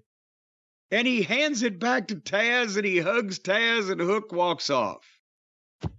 And Taz had a gleam in his eye there. It was a somber situation, would have brought a tear to a glass eye. So now they've retired the FTW title. And like I say, maybe it was Taz just calling his property back in. Like, what the fuck? What happened here? I saw this as a good thing. They reduced the championship from AEW. That's something they've had to do. They probably should do it a few more times. There's too many titles. And if this is their way of acknowledging that and getting rid of one of them with a very happy moment where Hook wins the title. Well, here he was the champion. kept the title. Yes. And then shook everyone's hand and then gave it to his dad. It was a very nice, neutral, sports-based moment. I liked it. Goodbye, FTW. Well, the only way it would make any difference is they followed with another 7 or 8 belts. But just besides that, the heels being heels until they're happy heels, and then I don't know what the fuck is going on. You know, Brian, maybe what the thing is that Taz said, I'm not getting any younger. And I don't know whether this company's going to last too much longer or not. I need my belt back, my FTW title belt, so I can maybe auction it off or something, raise some cash for my retirement. Really? You don't think he's going to leave it to Hook? Well, he's already left it to Hook, and Hook barely hung on to it. I think now is time for him to cash in. He ought to go to our friends at Shopify, because I bet you they could get him a ton of money. He could just start selling belts and boots and tights and all kinds of headgear, all kinds of things. Well, maybe we could wait a few years and Hook can go to Shopify and sell the belt that he now has when Taz, moves to Florida. I don't think you ought to wait to go to Shopify. I think you ought to do it right now, because nobody does selling better than Shopify. That you've seen the mushrooming amount of rich people in the world. People are getting richer all over the world. It's because they're hooked up with Shopify, because that's the home of the #1 checkout on the planet. I will have you know, Brian, that Shop Pay boosts conversions up to 50%. Now, it used to be hard to get paid. What you used to have to do is you used to have to put your goods and your merchandise and the things you were trying to sell, you put them in a big sack, and you put them on your back, and you trudged. You trudged through the mud and the snow, and you went from outpost to outpost. And sometimes they might give you a dollar bill, but before that, they'd give you coin of the realm. And sometimes they wouldn't even do that. They would give you pelts and skins, raccoon furs and otter claws and the like, that served as monetary compensation. And then you'd have to trudge and slodge that back to put it in the bank there at the local general store with good old Cincinnatus. But no more, Brian. You don't have to do that anymore. Because Shopify, if you're selling your goods and merchandise through our friends at Shopify, if somebody wants to pay with a raccoon pelt, that's what conversions means. They will take that pelt and they'll give you the equivalent amount in United States coinage. Now, what more service can you want performed than that? I can tell you what more service. The truth. None of that is true, ladies and gentlemen. You cannot trade any sort of pelt off any sort of dead animal. That is not the kind of converting. We're talking about converting visitors of your website into paying customers, happy customers, receiving happy packages from your friends, from you actually, and your friends at Shopify will be there to help you. Well, I'm not saying dead animals. I'm just saying the skin off of dead animals. You're not saying live animals. Well, no, live animals, now they'll convert those too. Now, let's say you want to pay with chickens. No, you can't pay with, you can mail them apparently, but you can't pay with chickens. You know what? In Evansville, Indiana, this old guy used to pay Christine Jarrett for his general admission ticket sometimes with a bushel of beans from his garden. They'll convert the beans too. This is why I'm happy Vince McMahon got wrestling out of the smoke-filled barns. But he was there every week for years and years because of those beans. And I'll tell you what, folks, you're going to be there for years and years laying back and relaxing with farting through silk with all the money in your bank account because of Shopify. No more carts going abandoned. Way more sales going just like that, see? So if you're into growing your business, your e-commerce platform better be ready to sell wherever your customers are existing there, on the web, in your store, in their feed. If they're in their feed, does that mean they're having lunch? No, in their social media feed, not their bag of food. Oh, I feel, well, people on the go, I've seen that's fashionable in the bigger cities these days. They're just tying a bag around their neck where they can lean over and graze. But anyway, no matter what kind of business or operation you're trying to run, Shopify will help you take more money in because they will not take no for an answer. If these people don't want to pay you, well, by gum, they're gonna get a knock on the door. So right now, folks, as the lawnmowers, sounds like someone with a chainsaw is coming for you right now, Jim. They're working on the wall right now. See, they use Shopify also. I can't not pay them. I've tried to run them off. They're unfireable. That's another thing. If you're using Shopify, people can't fire you. You have your job for life. That's not true. They're afraid of Shopify. They're getting closer, Jim, but that's not true. It's inside the wall. So upgrade your business right now and sign up for your $1 a month trial period right now. And for heaven's sake, if you can't afford $1, what are you doing right now? You ought to be digging a ditch somewhere if you don't have $1 hanging around. Anyway, Shopify.com/JCE, all lowercase. That's Shopify.com/JCE to get the $1 a month trial period and upgrade your selling today. Ooh, that's sweet selling. All right, well, I don't know about how much sweet selling there was on this show, especially in the next match, but let's go back to AEW Dynamite.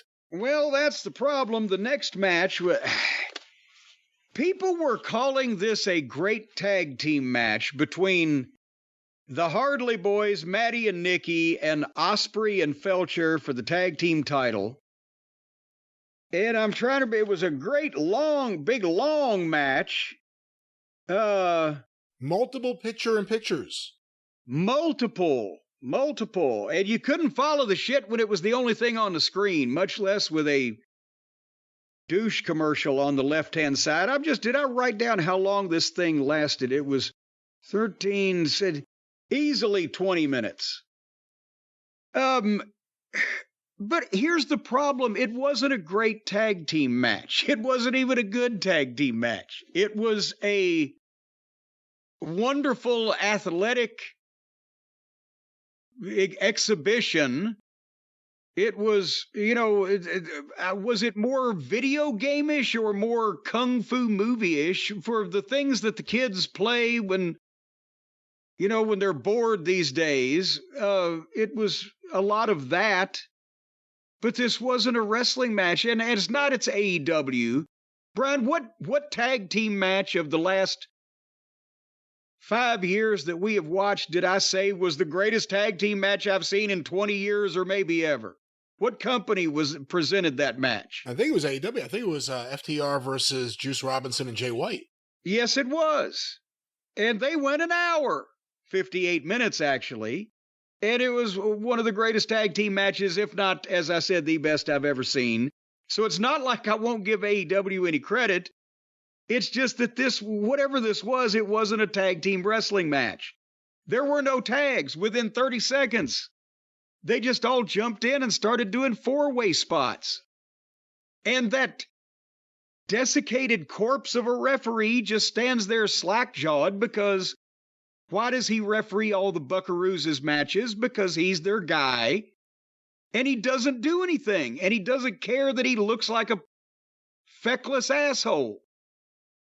And every match is a Texas Tornado gymnastics match. And this was classic Bucks of several years ago when it was nonstop big moves, kick out of everything.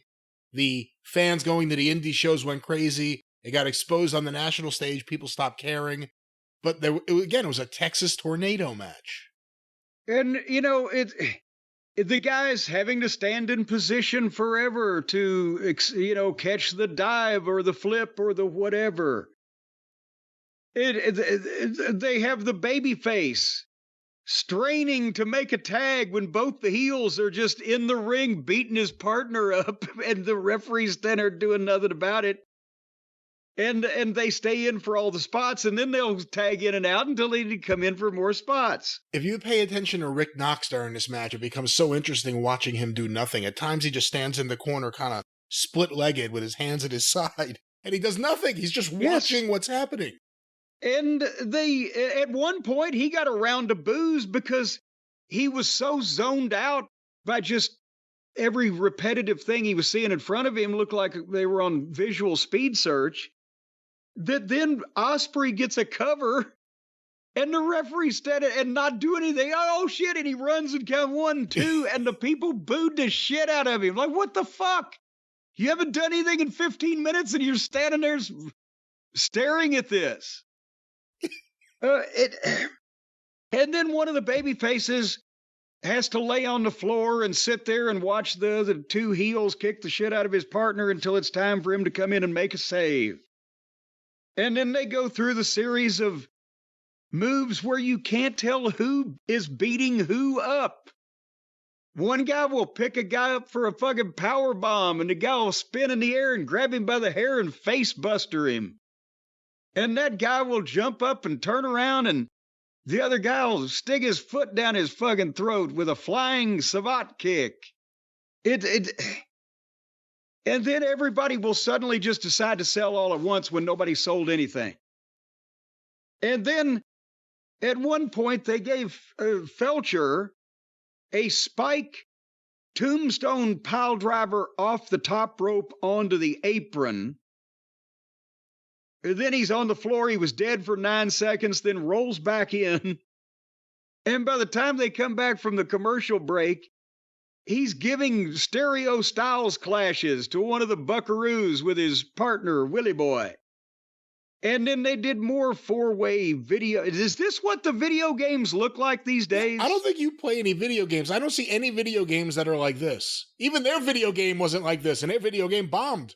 Well, because, I mean, human beings don't do these moves, and they make no sense, and they require the obvious cooperation, and I'm thinking, what are they acting like? Because this is not wrestling shit. What are they, is it the live-action kung fu movie then, or are they trampoline gymnastifying? You know, whether they realize it or not, it's a live-action The Kid with the Golden Arm. It's a Shaw Brothers film. So that's what this is. Well, so, and then... Here, the fates were even trying to be kind to me. They were 16 minutes into this fucking thing, and I recorded the program on two different DVRs in the house, right? And on both of them, 16 minutes in, I got a sudden black screen, and then the DVR would jump ahead. One of them jumped ahead 4 minutes. One of them only jumped ahead 2 minutes. But it was like automatically the cable gods were trying to say, he can't take anymore. Get to the end of this fucking thing. So whatever happened in that 2 minutes, they come back. They're all diving to the floor. And Don Fallis gets up and gives Kyle a screwdriver. He was giving everybody a screwdriver, and then some of them would use it and some of them wouldn't, and some of them would take it away from the other ones, and they'd try to stab each other in the face and hit the turnbuckle or whatever. And they were using a screwdriver. Well, now the screwdriver returns. Don gives Kyle the screwdriver, and then Don runs around and draws the referee. And old Kyle rolls in the ring, and he draws it back, and he's going to stab one of the fucking goofs.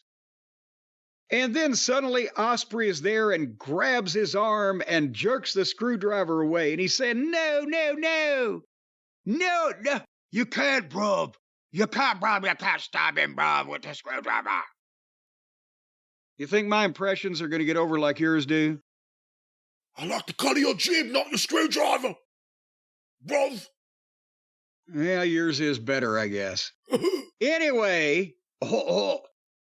so the Osprey, the narc, grabs the screwdriver and walks, instead of just throwing it out of the ring, he walks over and hands it to the referee. Like, here, I want you to know that we're not using this, that you don't even know is happening because you're a complete idiot and you've turned your back on everything. You really have all the referees to hand this important here, instead of just flinging it out of the ring, here, I'm going to entrust you with this. So then old fucking corpse referee immediately walks to the other side of the ring and leans out and starts trying to hand it physically to somebody and obviously turning his back so as not to see anything. So Maddie has gotten one of the title belts And as Osprey turns, and why does everybody, when they turn around to go in the other direction, they turn at a dead run? They suddenly turn and take off like, I'm going to go now. And he runs right into the belt. Boom. Matty nails him with the belt. And then Matty rolls the goddamn, I think he dropped the one belt. And then Felcher rolls Matty up somehow. No, wait, Matty hit Osprey with the belt. That's what it was. And then he's got the belt. But when Felcher rolls Matt up, Matt throws the belt out to Nick, and Nick hits Felcher with the belt or something. But somehow they ended up hitting Felcher with the belt in the head, too. And they cover him, and they got a 2 count. They can't even fuck the fucking baby faces when the baby faces that they're fucking are mostly heels. And then they picked him up and did that shitty double knee lift, and that did the trick. 1, 2, 3. So it was a goddamn ridiculous finish. And in a match filled with ridiculous finishes. In a match filled with ridiculous non-finishes. And and again, who were we? So we're cheering for the fucking team managed by the evil bald guy that gives people screwdrivers to stab people with. What? The part where Matt Jackson kicked out of the big moves was the most egregiously unbelievable thing of the match. And again, wrestling is an unbelievable sport, but there are certain things that push the imagination beyond what's normal. Matt Jackson reverting back into Road Warrior Buck again, where he's the strongest force in the universe.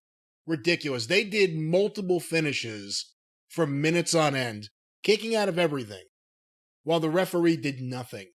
This match, there are a lot of people who thought it was amazing, to a lot of us who thought this 5 years ago, 7 years ago, whatever it was. It's the same thing we've seen before. It's just a Texas Tornado match where the Bucks get to do the stuff they want to do with their friends. And it doesn't fit into the world of professional wrestling. Doesn't fit into the rules of wrestling. And, I wasn't a big fan of this match. It is, as I've mentioned before, the reason why that they were able to attain the position they have attained is because they found marks that were willing to let them do shit that nobody else could do, wanted to do, or should have done.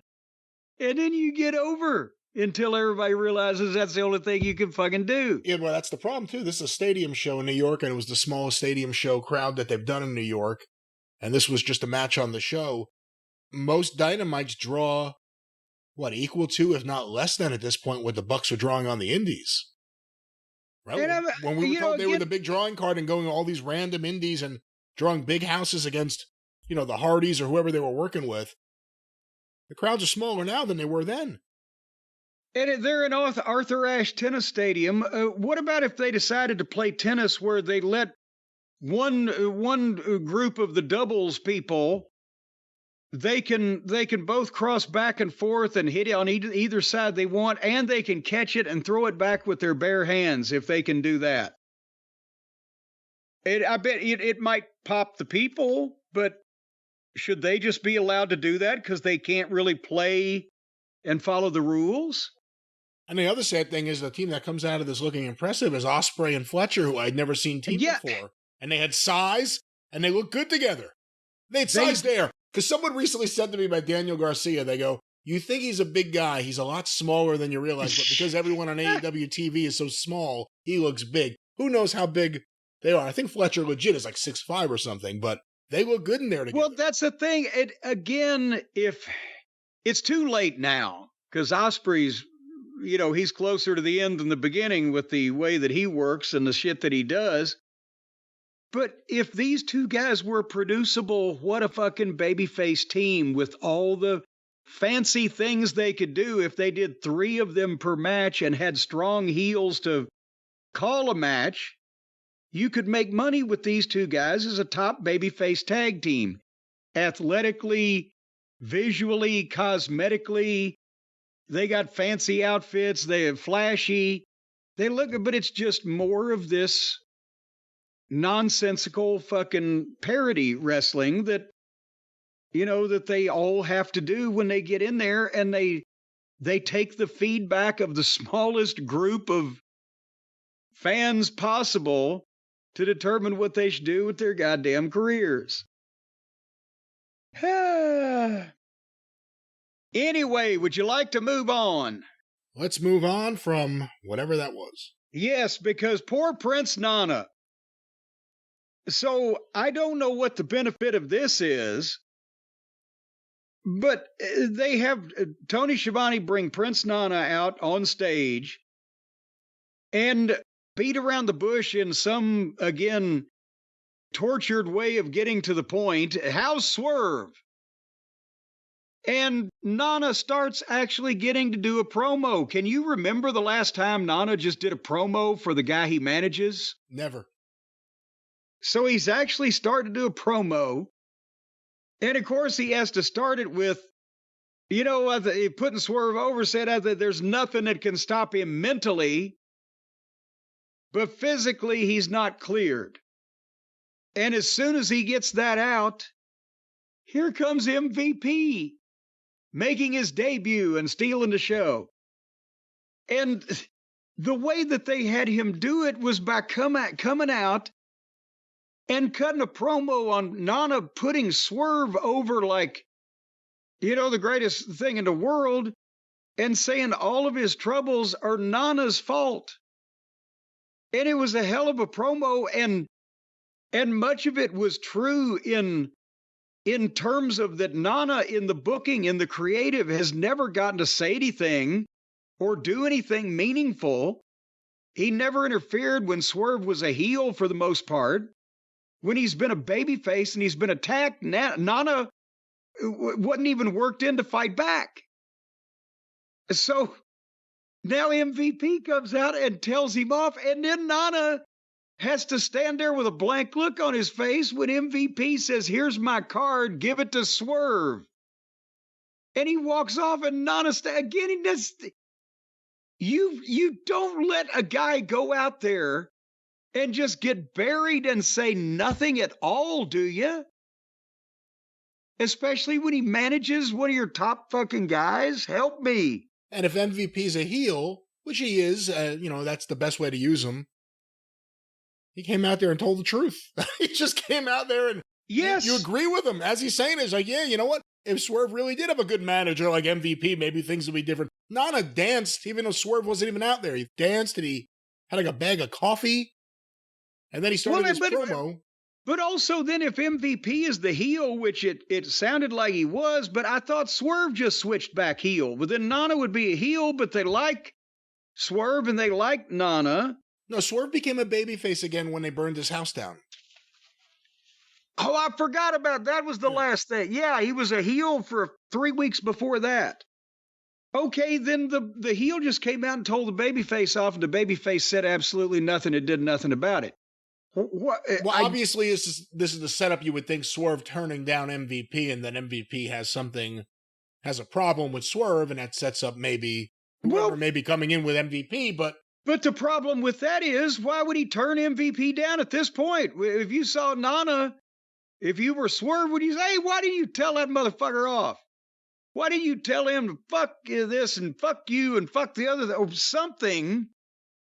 You don't have Nana just stand there and like a mute. Even if that was the idea that they had, someone should have been producing that. Should have been, well, where's Nana's balls? Can we go run find them and give them back to him? He should have taken the card and torn it up in his face and said, if you want to talk to Swerve Strickland, I can't do his accent, then you go through Prince Nana. And MVP goes, oh, we'll see about that. And then now you got a goddamn conflict. What you have there is a doormat. Right? What do you think of the idea of MVP coming in potentially with Lashley or Shelton Benjamin? Some people have had a problem with it because of specifically the age of the wrestlers I just mentioned. Some people have a problem with it because they're WWF superstars, whatever it may be. WWE, excuse me. What are your thoughts on... MVP, who I thought came across like a major league star right away on the show.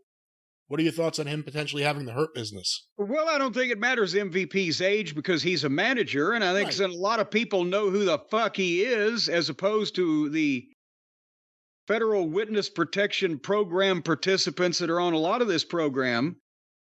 Yes, MVP should be there, and I'm pretty sure that Shelton Benjamin, however old Shelton is right now, is in better physical condition and could stretch the living shit out of everybody on the goddamn roster. I'd love to see, we see Moxley in these shoot grappling tournaments or whatever he's doing up there in fucking Cincinnati with the Home Depot counter boy stretching him.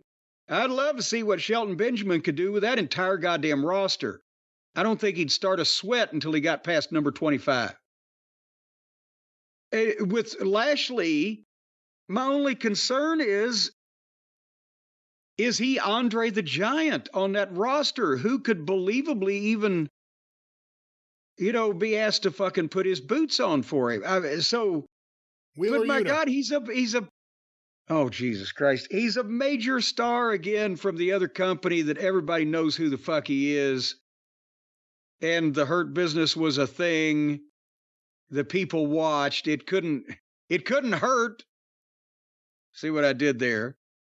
But no, besides Lashley, looking like a goddamn Japanese movie monster next to the rest of the roster, I think they would be an addition. And as I said, find me anybody that is in the shape Shelton Benjamin is in on that roster, and I'll fucking eat your hat. How's that? Well, Brian, I know you had to have watched the next one, the big one-on-one conflict between Maria May and Yuka Sakazaki. Did you pay close attention to this? First of all, let me say something. Mariah May, you got me doing it. Your stupid nicknames. Mariah May. Mariah. They call the wind one of those things. Mariah May is really good. She belongs in NXT or WWE. With that said, there's a lot going on this week, and if there was a match I was going to skip, I thought it would be what most people every week on the show actually skip, the women's segment, and I went with that. Who's your favorite baseball player on the Mets up there? Right now, Francisco Lindor. Well, what about if old Francisco Lindor was to have a home run hitting contest with a fifth grader from fucking East Queens Elementary School? Would you watch that?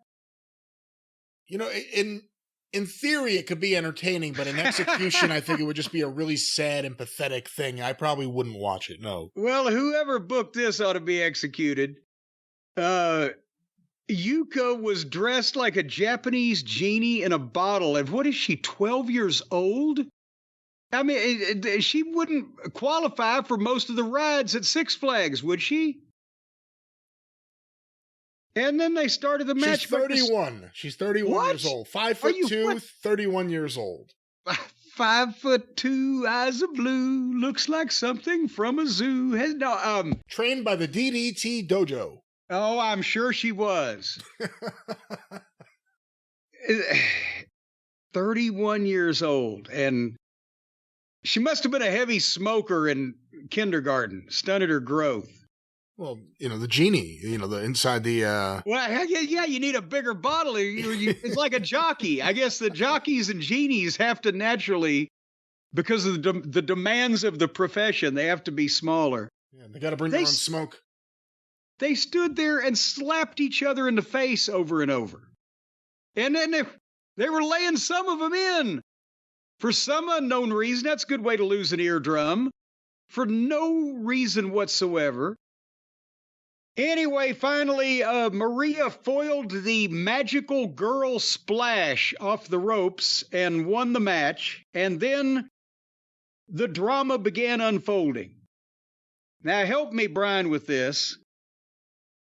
Maria is the heel, and she beat the babyface and then was going to menace the babyface further, but Willow Nightingale ran out to tell Maria not to do anything to Yuki. And this, Yuka. Yuka. I'm sorry, or were you just going to vomit? No, I'm sorry. Yuka. You said Yuki. It's Yuka, not Yuki. Okay, Sakazaki. Yuka Sakazaki, not Yuki. Okay, I'm sorry. Not Yuki Sakazaka, but Yuka Sakazaki. Again, the last name wasn't in question. I don't know why you threw that in there, but no, Yuka. Well, because I had the I where the E was supposed to go. There's an A, E, I, O, and sometimes a U. Except after C. Well, that's true. So then Willow, when the music played, and Willow was standing guard over Yuka, so Maria couldn't menace her, then music plays, and Willow just turns her back on Maria to look at the music. And that's when Maria... Seriously, what is she looking for? There was nobody else there right then. It was just music, so she was looking at the music. Whoa, looking at the music all the time on a lazy morning. Anyway, so when she turned around to look at the music, Maria hit her. You know what she did, don't you? She hit Willow, hit Willow, hit Willow with the title belt. Boom, knocked her on her keister. Well, then Mitsu Arakawa came out because of that was her music. She was just running late. Oh, it was Mina Shirakawa? I didn't watch this at all. No, you didn't say that, but I didn't realize that's who you were. Okay. Huh. Yes. She came out, but then she was shocked at what Maria... They shot her? No, she was shocked, I say. Oh. Shocked. She was shot. No, we're not talking about what punishment they deserved. We're talking about what actually happened. She came out, but she was shocked that Maria had hit Willow, hit Willow, hit Willow, when Willow turned to watch Mitsu Arakawa's music. But then Maria ran to Mitsu and picked her up and hugged her, and they danced. And they danced. Wasn't that the Hooters? And then Yuka, who's been down in the ring since she got beat, she chased Maria away from hugging Mitsu, but then Mitsu and Yuka stared at each other because they didn't know what to think. I didn't either. I didn't know what to think. You talk about how many of the Tony Khan book feuds are about friendships. This is a big one. It's about hugging. That's a big deal to him. Who's going to get that hug? Who deserves the hug? Who gets an all-out hug? No, this is, I mean, you know, Mina Shirakawa is very attractive, and Mariah May is very good in the ring, but the division is no. Yeah. It's a no. No. I think we go back to that fifth grader at East Queens Elementary in the home run. East Queens. Like there's a school called East Queens Elementary. Well, how do you know that there isn't? Do you know every single school in all of Queens? I'm willing to say there's no East Queens school. Look it up Elementary. right now. East Queens Elementary. Well, maybe it's a high school. I'm sorry, I may be misinformed. Who's informing you? Who is your informant? They send me a goddamn list of all the schools I'm supposed to stay away from. What? So anyway, now it's time for our main event. So now the main event of Grand Slam is Darby Allin putting his title match that he earned before in some fashion that I've forgotten at this point against Bryan Danielson, or whoever the champion may be. He's putting that title shot on the line against Plumber John Moxley because Moxley said, hey, since I put the plastic bag over Danielson's face and he can't have the match with you at Grand Slam, even though he had a match at Grand Slam, just put your title match up against me for no reason. And Marina Shafir is there also. So that's our main event, right? You know, What? I was just going to say, before you get to the match, you know, even the entrance alone, there were things to talk about. Well, I mean, he's got to come again through the breezeway or the archway or the bowels of the building and out through the thing. And is he a babyface or is he a heel? He's got no heat, but people, the crummy music he's using now, instead of Wild Thing, they can't sing along. He walked right past the people. One guy who looked very pleased to be there patted him on the shoulder. I don't think they're scared of him. They're scared of Marina Shafir. Yeah, and that's the thing is, you probably, I believe from what you said earlier, I can't remember now whether it was on or off the air, you hated this like we both hate normal Plummer Moxley matches, right? This is another Moxley match I could say is one of the worst matches I've ever seen. The pacing of it, the dead crowd during the pacing of it, and just his whole style in the ring is terrible. And this was endless. I don't want to see Moxley anymore in the ring. Like, I don't want to see him on the mic either. I'm not saying, no, you can't say 20-something minutes of Darby Allin getting thrown around like a sack of fucking dog shit is endless. He came out there wearing a camouflage jacket. That's the first time he's done that. He looked like that crazy guy in Elaine Bennis's office when he was working for Jay Peterman. Like, all of a sudden he's like, what are you making about death? Like, all of a sudden a really dark guy in there wearing the camouflage for no reason. He wasn't in the army. All of a sudden he's wearing a camouflage jacket. He didn't want anybody to see him. It's become apparent that Moxley must watch movies and get ideas. Because, again, his idea with Punk was Rocky 3. Let's do Rocky 3. Someone has to go back through the TV guide and see if there was a Rocky marathon on that weekend or something. Well, no, because he's gone to the more obscure streaming shit now. Again, now he's Neo Moxley. Moxley. Neo Moxley. Neo Moxley. Neo Moxley. He's a Neo Mox Zoom dweeby for all of you Moon Unit Zappa fans. He's in like fucking green corduroy. I don't even know what to think of this whole thing. And again, the tough one is Marina Shafir, who they never really established until a little bit on commentary here as having a legitimate background where she can act like she's as tough as she's acting. No, I think they said that about a couple of years ago when she was actually on TV every once in a while before. Well, then she said we didn't know her, so I take her at her word. But no, here's the thing. I didn't hate this as bad as I hate most of them, even though it was interminable. And people have done the deed, inseminated themselves, gotten pregnant, and delivered a child in less time than it took to fucking get this thing over with. But it's more entertaining than normal to watch Moxley when it's Darby, because you get to see which way he's going to try to figure out how to cripple himself next to try to get this fucking schlub Moxley over and fulfill his fantasies. And you can tell he has dreams at night in his world of bad B movies where he's this tough guy. Maybe one night he's Rambo, and then the next night he's the Fight Club guy, and the next night he's the Neo Moxie from the Australian independent film. And in real life, he wakes up the next day and he goes and he gets stretched in a fucking amateur jiu-jitsu tournament by his one and only opponent. But it's just... This kid, if he's willing to take these bumps, then once again, draw him back to 1 or 2 per match and put it on pay-per-view, or would it mean this? I don't know what the fuck this thing was supposed to mean otherwise than to give Moxley a 4.5-inch stiffy over getting to be a badass and beat somebody up. And the only way he can do it is when the other guy's fucking half his size and letting him.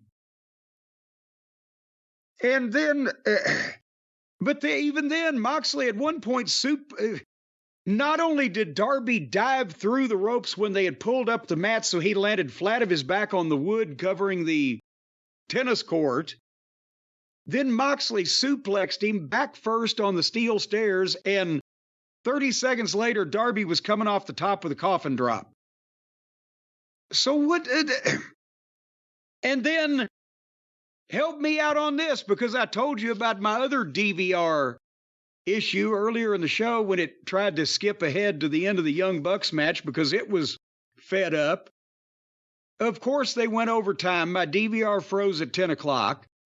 I recorded Modern Family after that so that I could see whatever they were going to do for a finish for whatever.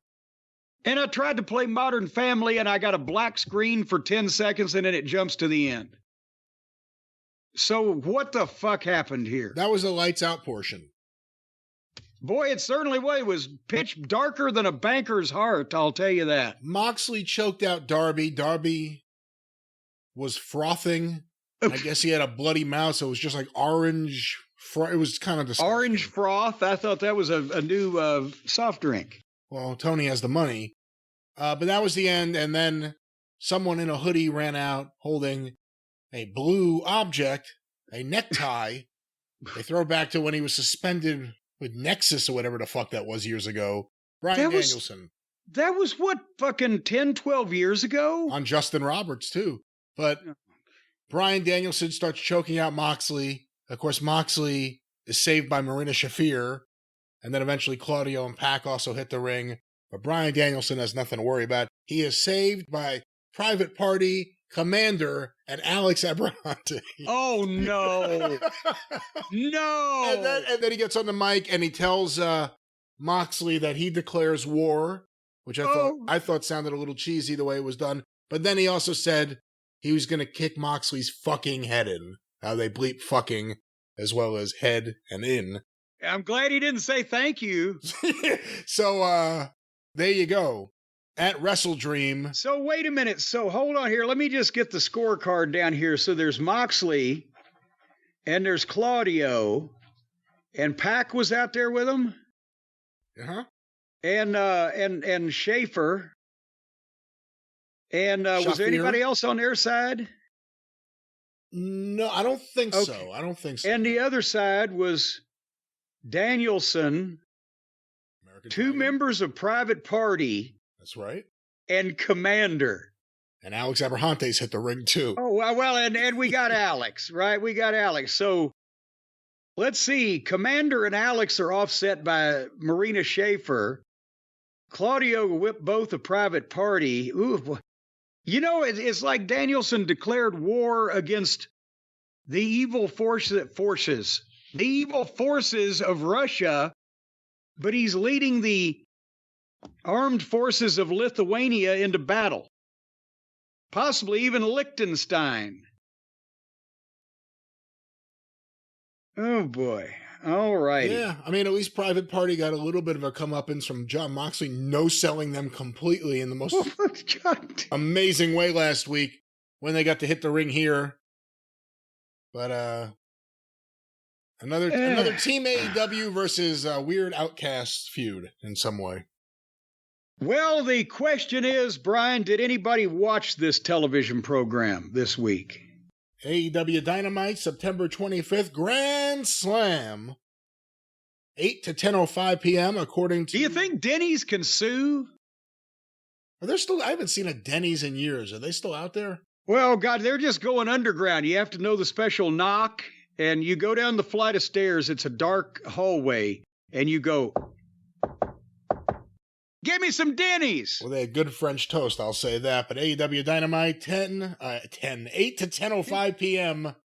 On average, watched by 700,000 viewers. Even? Dead even, according to this. Well, and dead being the operative word. Well, at least they were saved the embarrassment of being in the high sixes again this week. It's up 2% from last week, which was 687. The trailing 4 weeks, 690, so it's up 1% from that. Obviously a big success. Big, major, big, huge. Where did they start in this journey into legendary status? Again, these were compiled by WrestleNomics. AEW Dynamite on TBS, September 25th, 2024 for Dynamite. Why, I said Dynamite already. Quarter hour breakdown, here it is. Quarter 1, 8 to 8:15 p.m. The Nigel McGuinness live promo. They played some songs, and then Bryan Danielson versus Nigel McGuinness begins. 802,000 viewers. Okay, then in that case, I'm willing to say that they're not going to plummet as precipitously as normal, because if they're within 100,000 of their average, they're going to do just swell.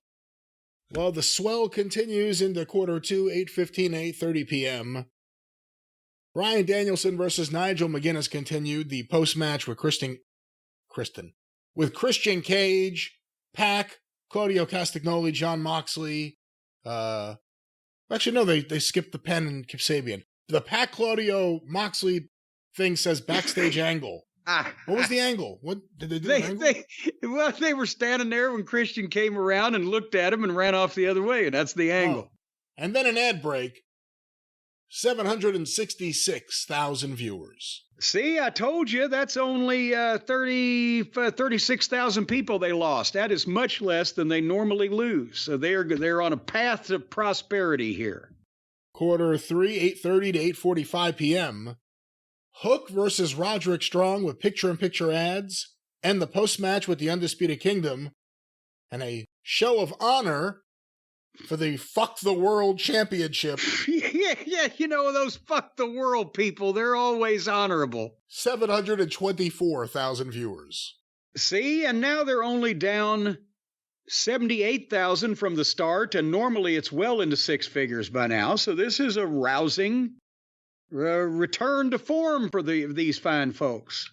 Well, we go now to quarter four, 8:45 to 9 p.m. The post-match with Hook, Taz, and a retired belt. The ad break. The start of the Young Bucks versus Kyle Fletcher and Will Ospreay with picture-in-picture ads. 679,000 viewers. Ouch. Okay. So now they're down 123,000, and they're going into the 9 o'clock hour with the Buckaroos in the ring, and they normally hemorrhage viewers. So did they pick any up at the top of the 9 o'clock hour, even though the Buckaroos were in the ring? Quarter five, the big 9 o'clock hour, 9 to 9:15 p.m. The continuation of the Bucks versus Fletcher and Ospreay with picture-in-picture ads. The conglomeration Rocky Romero backstage promo. 708,000 viewers. Well, so they picked up 29,000 people to be only the second lowest rated quarter hour so far. But now the question becomes, when the people tuned in at the top of the hour and they were fed about another 10 minutes of the Lollipop Guild, did they turn around and head out the door again? Well, we go to, what is this, quarter six, 9:15 and 9:30 p.m. The Prince Nana MVP ramp angle, an ad break, and Mariah May versus Yuka Sakazaki. 638,000 viewers.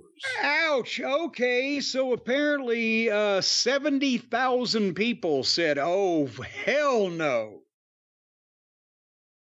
And now we are at the official lowest quarter hour of the show so far, and down 164,000 people. Well, we go to quarter seven, 9:30 to 9:45 p.m.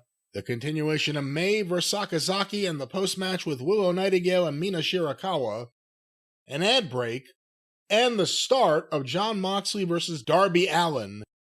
615,000 viewers. Ouch. So even though they knew that it was safe because the Buckaroos had already come and gone, apparently they're as confused as we are about why they wanted to see Plummer versus Darby. Well, that match continues into quarter eight. I remind you, we have a 6-minute overrun. Quarter eight, 9:45 to 10 p.m. Jon Moxley versus Darby Allin continued. Picture-in-picture ads. 684,000 viewers. 6-minute overrun, including the post-match with Claudio Castagnoli, Pac, Marina Shafir, Bryan Danielson, Private Party, and Commander. 708,000 viewers. Okay, so apparently they did want to see poor old Darby. They just had to hide and make sure that the Buckaroos were gone. They picked up, hold on, what is this?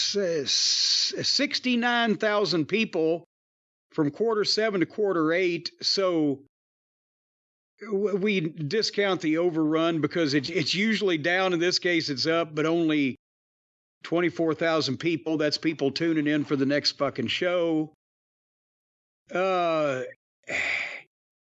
They started again strong and couldn't stop the people from leaving. They came back pretty much only at the end after they knew that all the rest of this caca was over with. That's an accomplishment.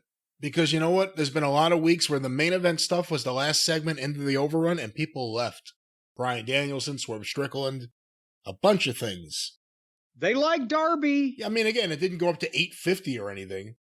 But that match, it went from 615 and the overrun ended at 708. So that's better than everything else driving people away. Oh, speaking of driving people away, we may have driven our listeners away with this. It's way too much. We need to cut back on this. All right, and we shall do that right now. Because we're done with it. We're going to time travel.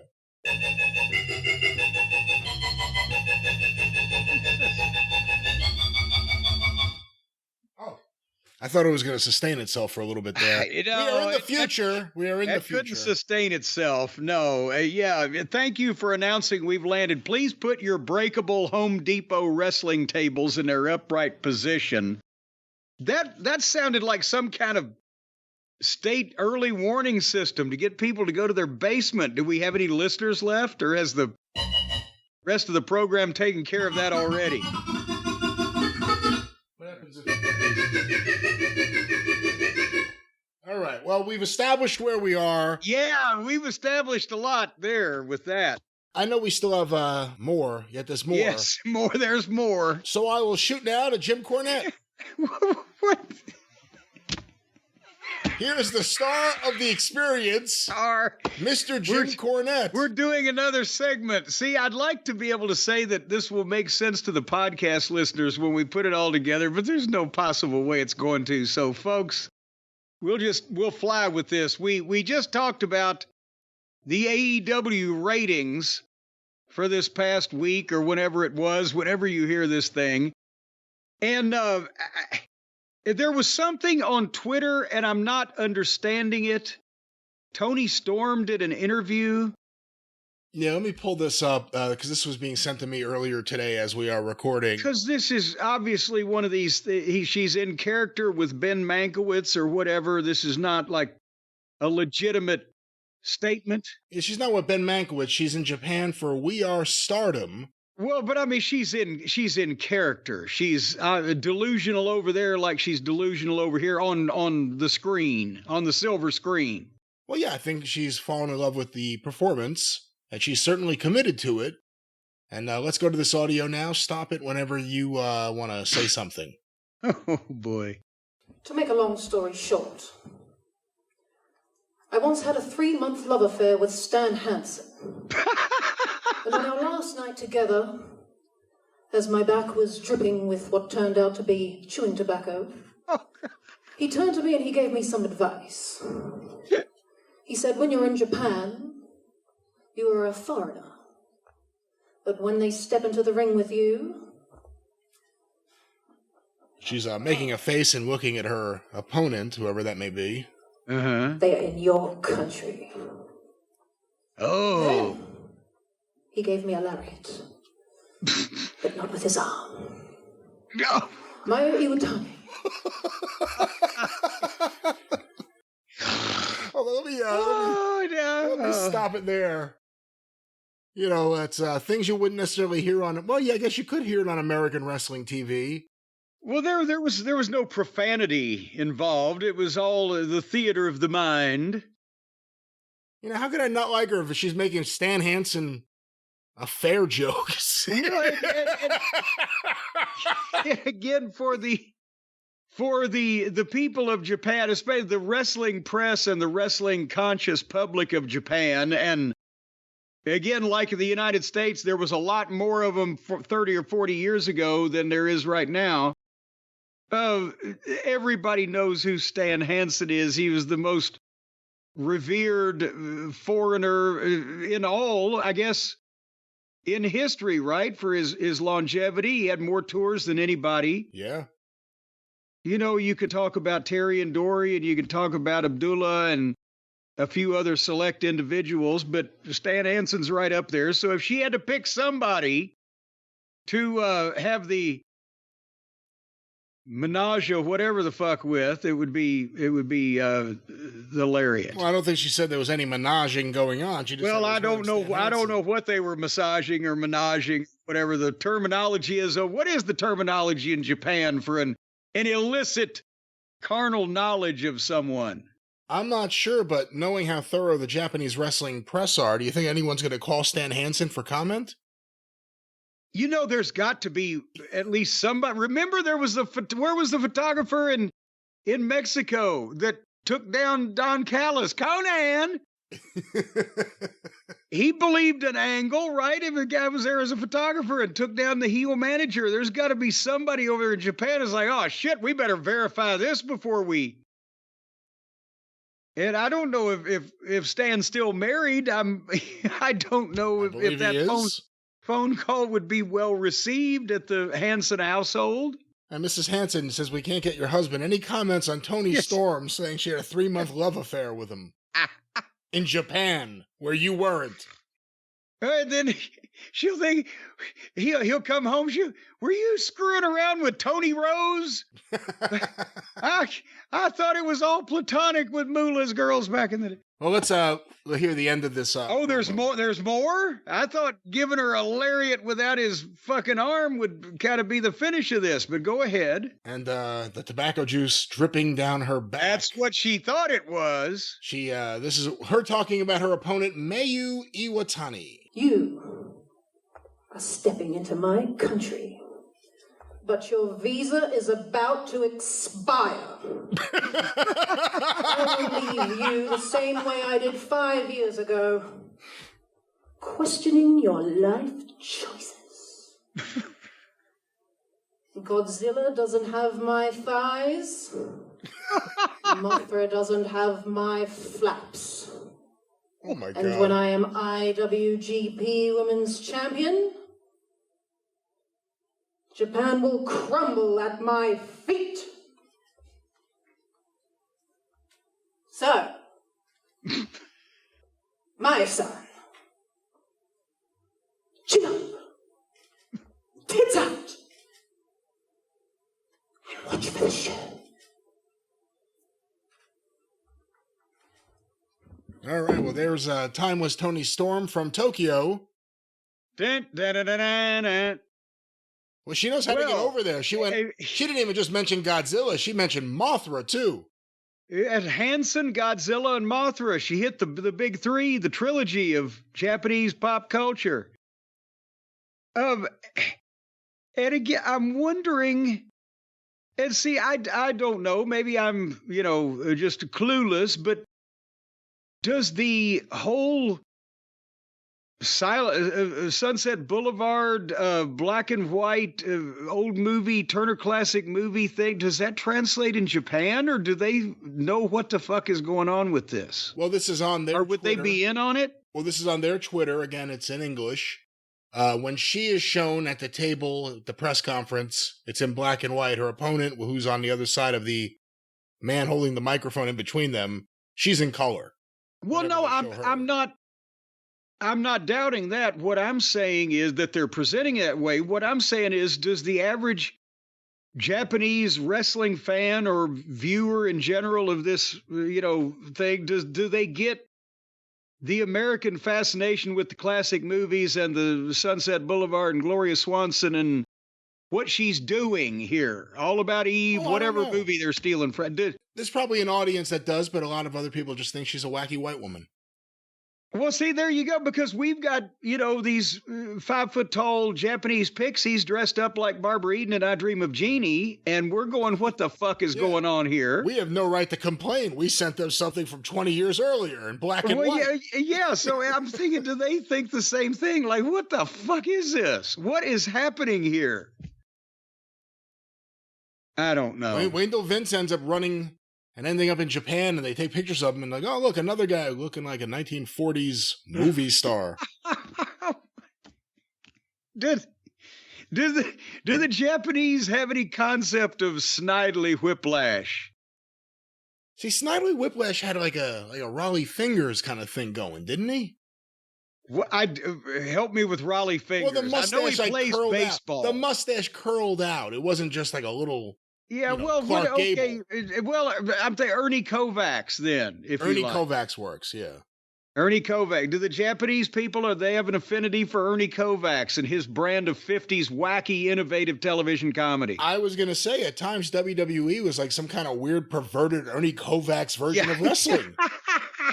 When you really think about it. That's true. Maybe Vince was watching Dr. Jerry Graham and Ernie Kovacs. He must have been. Oh, Christ. Well, and Ernie Kovacs would fuck up a car in a heartbeat for a gag, right? For 10 seconds. Should they have brought up the fact in the documentary that Dr. Jerry Graham also went completely insane and also had weird issues with, his mom? With his mother? Yeah. Considering he's such a big influence on Vince, I think they should have almost pointed out, it wasn't just this little part. He was also a complete drunk who did some of the craziest things ever.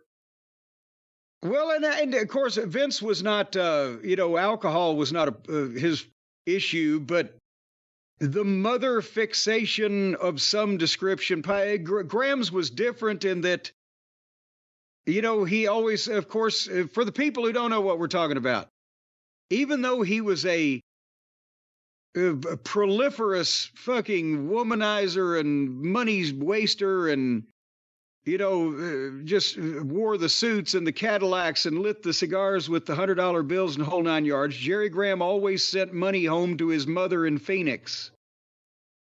And then when she died, or when she was in the hospital, he actually threatened the doctor nothing bad better happened to her. And then she died, and he went to the hospital with a shotgun and a hunting knife, and broke into the place and golf clubs, and his son in the parking lot sitting in the car, and he fought his way to her room and where her body still was, and stole her body, had it over his shoulder, flinging orderlies against the wall. The cops were outside. They stopped him and apparently took repossession of the body, and he ended up going to, I just want to take her home, he was screaming. And they would put him in the mental home for a period of time, and then somehow he convinced them, not too very long a period of time, that he was okay because he was charming like that. And then he found out that she had left all of her money to some wacky church, that he had left her all that time, and then he was penniless. Was it a wacky church? I thought it was the Reverend Billy Graham. Funny enough, considering the last name. Well, that wacky church, some televangelist, whatever the fuck, some scam, and then he pretty much was broke from that point on in his life. That was Vince's hero. What do you think Dr. Jerry Graham thought? From his perspective, when all of a sudden the teenage son of Vince McMahon, the promoter, wants to ride around town with you and hang out, dyes his hair. I mean, did they even bring that up in there, that he bleached his hair? I don't remember if they mentioned it. You know what? I think I seem to remember somebody may have said it in passing, but yeah, no, bleached blonde hair on Vince Jr. in the 50s. That had to be. It was the same thing they did with Sputnik Monroe in Memphis in 1959. All the kids in their high school yearbook had bleached blonde spots in the front of their hair. But still, just the whole idea, Dad, can I talk to you? Vinny, I'm busy. Go hang out with Dr. Jerry Graham. Yeah. Go ride around town with Dr. Jerry Graham. What? How'd that happen? I bet you that Vince Sr. found out about it after the fact. I wouldn't think that he would let anybody, go with, much less his 15-year-old son, go in a car with Jerry Graham. Found out about it when he saw the hair. But that's the thing, is still there was this just, flamboyance and extrovert, showmanship, and mental illness of various descriptions and involving mothers. There's got to be something there. Yeah, and also you got to really think about him as one of the underrated, when you think about who he influenced, one of the most influential people, because an influence on the child Vince McMahon, obviously Eddie Graham spending as much time with Dr. Jerry Graham, and people did say he had good ideas, it's just he was a reckless drunk. Yeah. Who you couldn't trust. And, well, would Eddie Graham have made the money to buy into the Florida territory if he hadn't had that 2-year run with Jerry Graham in the biggest territory in the country? And right there you have two of the most influential bookers ever, Vince McMahon and Eddie Graham. No, I should say influential. Vince wasn't influential. Vince was powerful. One of the more powerful bookers. Well, not even really booker, because he still never booked himself the nuts and bolts. He gave the direction, he set the feuds, but I don't know that you could ever call Vince the booker, because he always had somebody handling the locker room from the earliest days. Did he always set the feuds? If the ones that mattered are the ones that were going to draw any money, or with the stars or the talent that he wanted to put on top, it was, if you had a great idea, he would listen to it, but he was pretty much saying, well, we're going to go from this guy to that guy and that guy to that guy for Undertaker or Shawn or Brett or whatever the era was, the top guys. All right, this has been Stan Hansen Porno Talk. Well, here on The Experience. You know, and I'm worn out. I'm ready for a good night's sleep. You know, give her credit. Those are good lines. He hit me with a lariat. It wasn't his arm. And good lines, clever lines. I mean, she's obvious. I think Ben Mankiewicz is working for her, is writing for her. Yeah, I guess the issue is, I forgive me for cutting you off there. I was going to say, well, that's all right. It hit me on this very professional program that the issue may be having this 3-month torrid love affair, lost in translation style in Japan.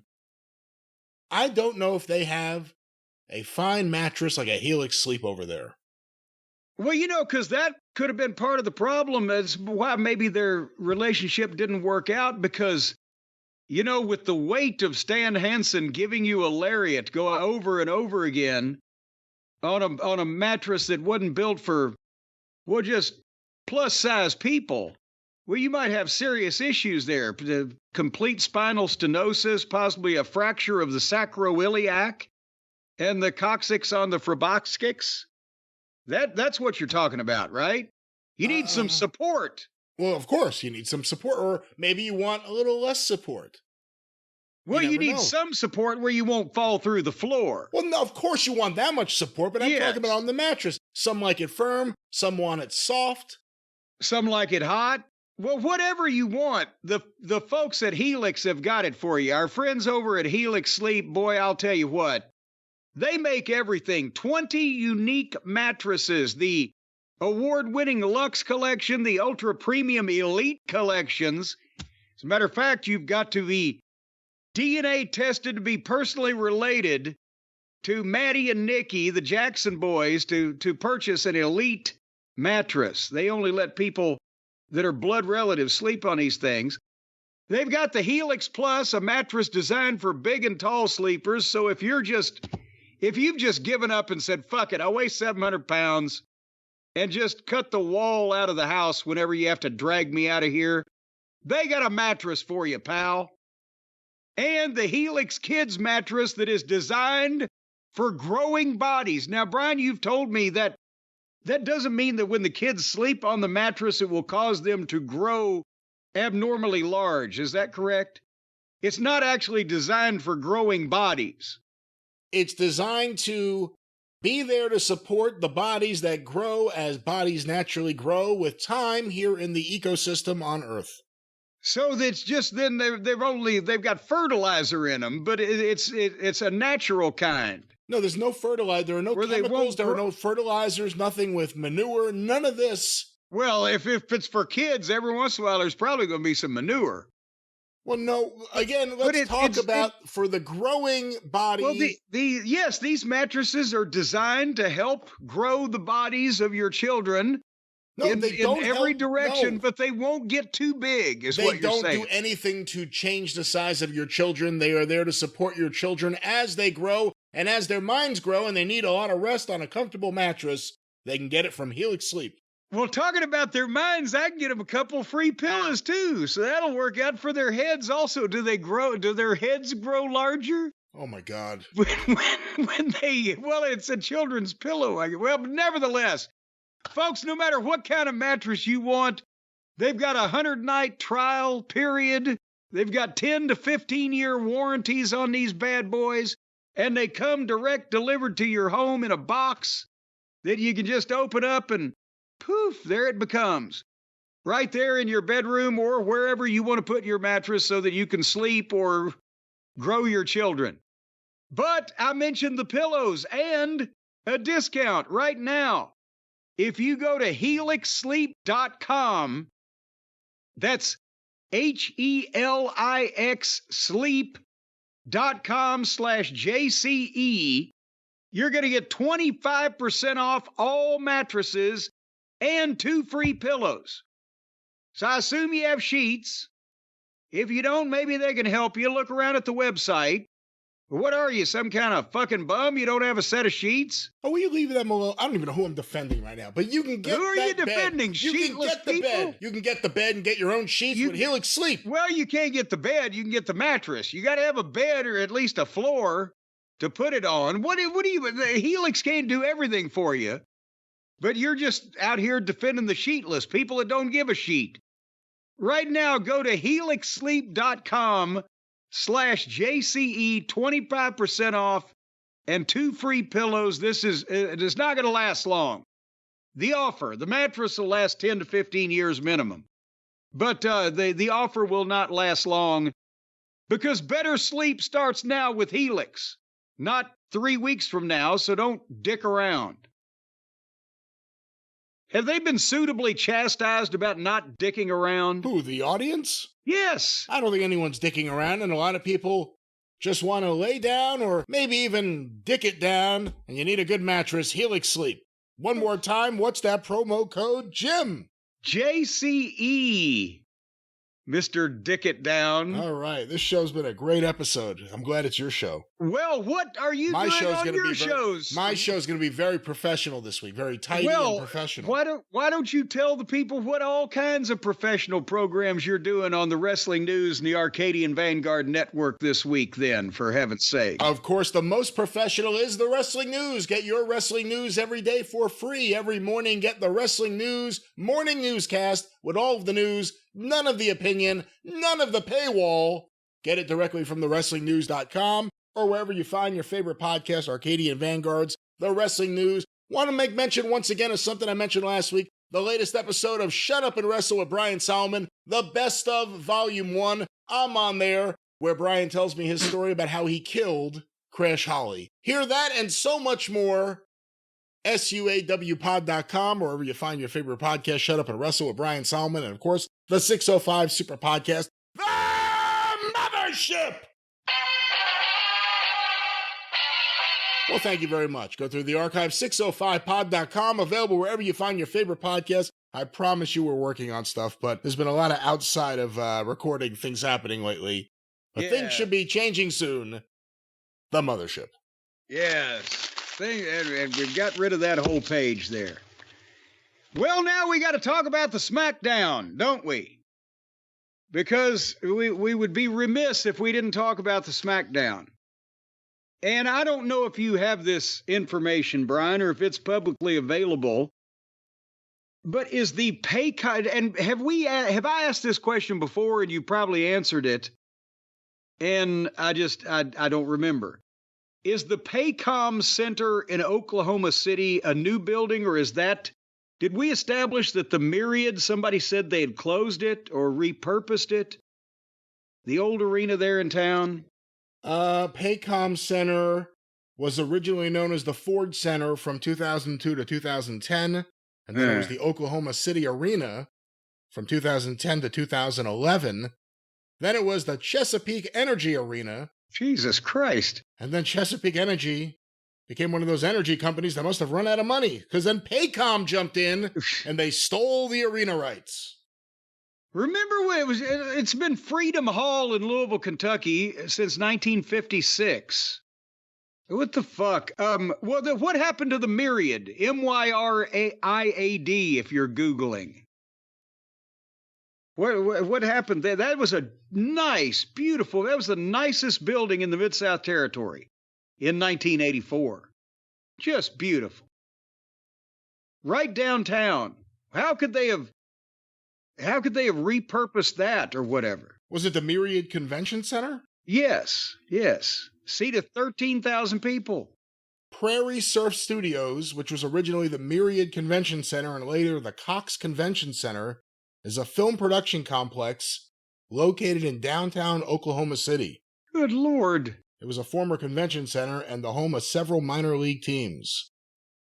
So that encompasses an arena that seated 13,000 people, and they just said, fuck it, we're going to make it a fucking film studio? Well, someone must have purchased it. WCW Thunder aired from there February 12th, 1998. Well, whoop-de-ding, as Mama Cornette would say.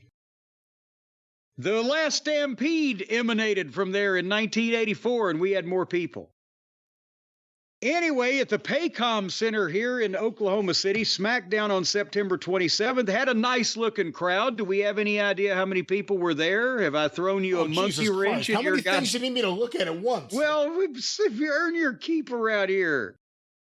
You, Mr. I ain't got it today. If I'm here, you're here. And we are here, and we are all together. Coo-coo-ca-choo. You know who gets a big reaction in Oklahoma City while we find out how many people gave him that reaction? Randy Orton, who came to the ring to open the program, got a big reaction, the Randy chants. And again, it was the same formula. Their guys are so over now, the main event guys, that all they have to do is come out, couple of, platitudes, welcome to SmackDown, great to be here, whatever. And then in 2 or 3 sentences, they just lay out the premise and then they get interrupted and the people are right with it. They don't care. And then you see another 3-minute fucking entrance or whatever. But Randy said, I can count the people that I trust on one hand, but Cody Rhodes is one of those. And that's why, Cody's agreed to team up with Roman. That doesn't sit right with me, and I need an explanation. I wish Cody would come out here and give me that explanation. And then, boom, they play Cody music, and here's another big reaction, another bunch of Cody chants, and another 3 minutes of entrance while the announcers just get to sell shit. Do we have a crowd yet? According to WrestleTix, 8,196 tickets distributed. Well, son of a gun, they shoot it big. I would have thought they had more than that. So I guess our record from the last Stampede is still safe. I bet the gate here this time was a little bit bigger. Just a scunch. And then Cody says, I may be a fool to team with Roman, but I'd rather be a fool than a coward. And he's kept his word with other things he's done. I believe I'm going to take him at his word here, and the fans are going to take him at his word. And so then, Cody's like, it's time for the rogue bloodline to be killed, and I hope it's not a problem for you, Randy. And they look at each other, and they shake hands, and Randy says, no problem, unless you make it a problem. And then before everybody gets a chance to go, ooh, and Cody can say anything, Owens' music plays. Because here comes this professional malcontent. And as a matter of fact, I would have given him that gimmick. The malcontent. He can find the turd in any punch bowl, the rotten fucking apple in any barrel. He can find out what's wrong with anything. But anyway, Owens comes to the ring, and Brian, we've talked about the idea maybe he going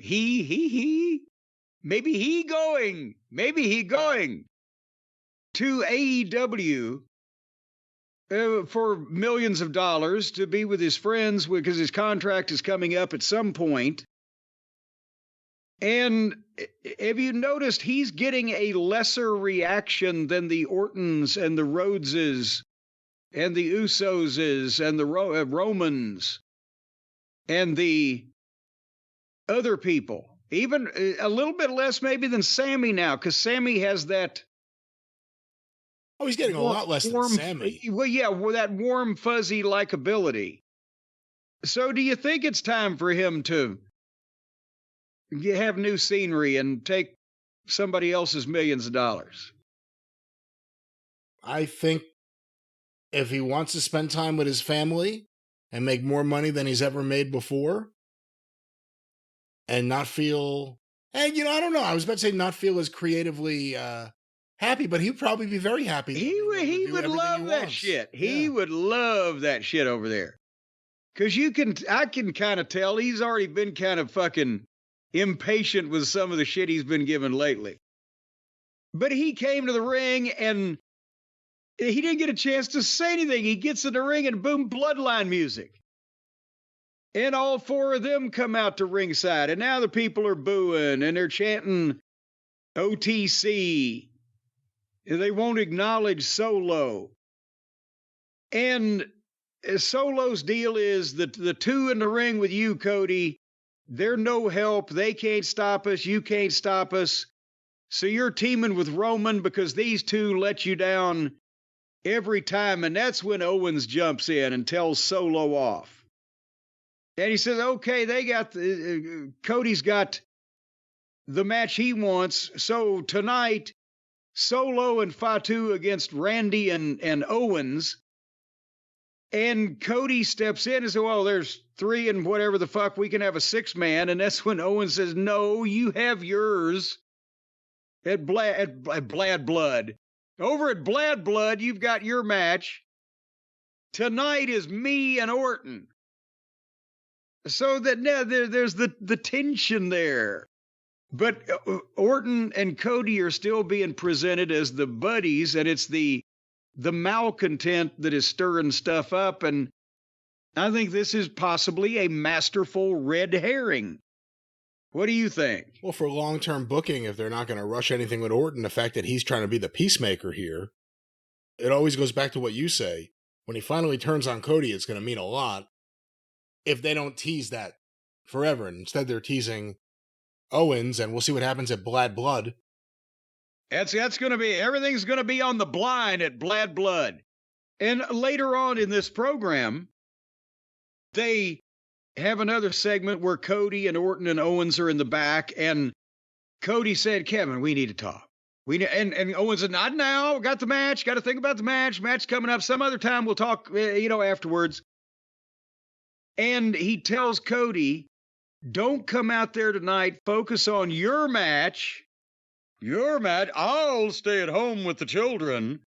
But focus on your match, don't come out there tonight. And he leaves, and then Orton says, hey, if those Tongas come out there and it's 4 against 2, I would love to have your help. So please come out there. And then he's going to go talk to Owens or whatever the fuck. So again, Owens is the red herring, I think, by just being a grumpy fuck that probably in the end won't stab anybody in the back, but it gets a chance for them to show more of the bond that Orton and Cody have with each other. That's why the MacGuffin, if you will, is Owens. But that's just my opinion, and who am I? And if Owens does leave, they're booking it right now, so they have multiple options to get out of this. Yes, and in the meantime, he's not really beating anybody important. And when I said, but who am I, you were supposed to tell me who I am. What am I? Swerve's house. What do I say here? What? Anyhow, they had a match then where the winner would get a match with the refrigerator. And that was for the title, and Bayley wrestled Naomi.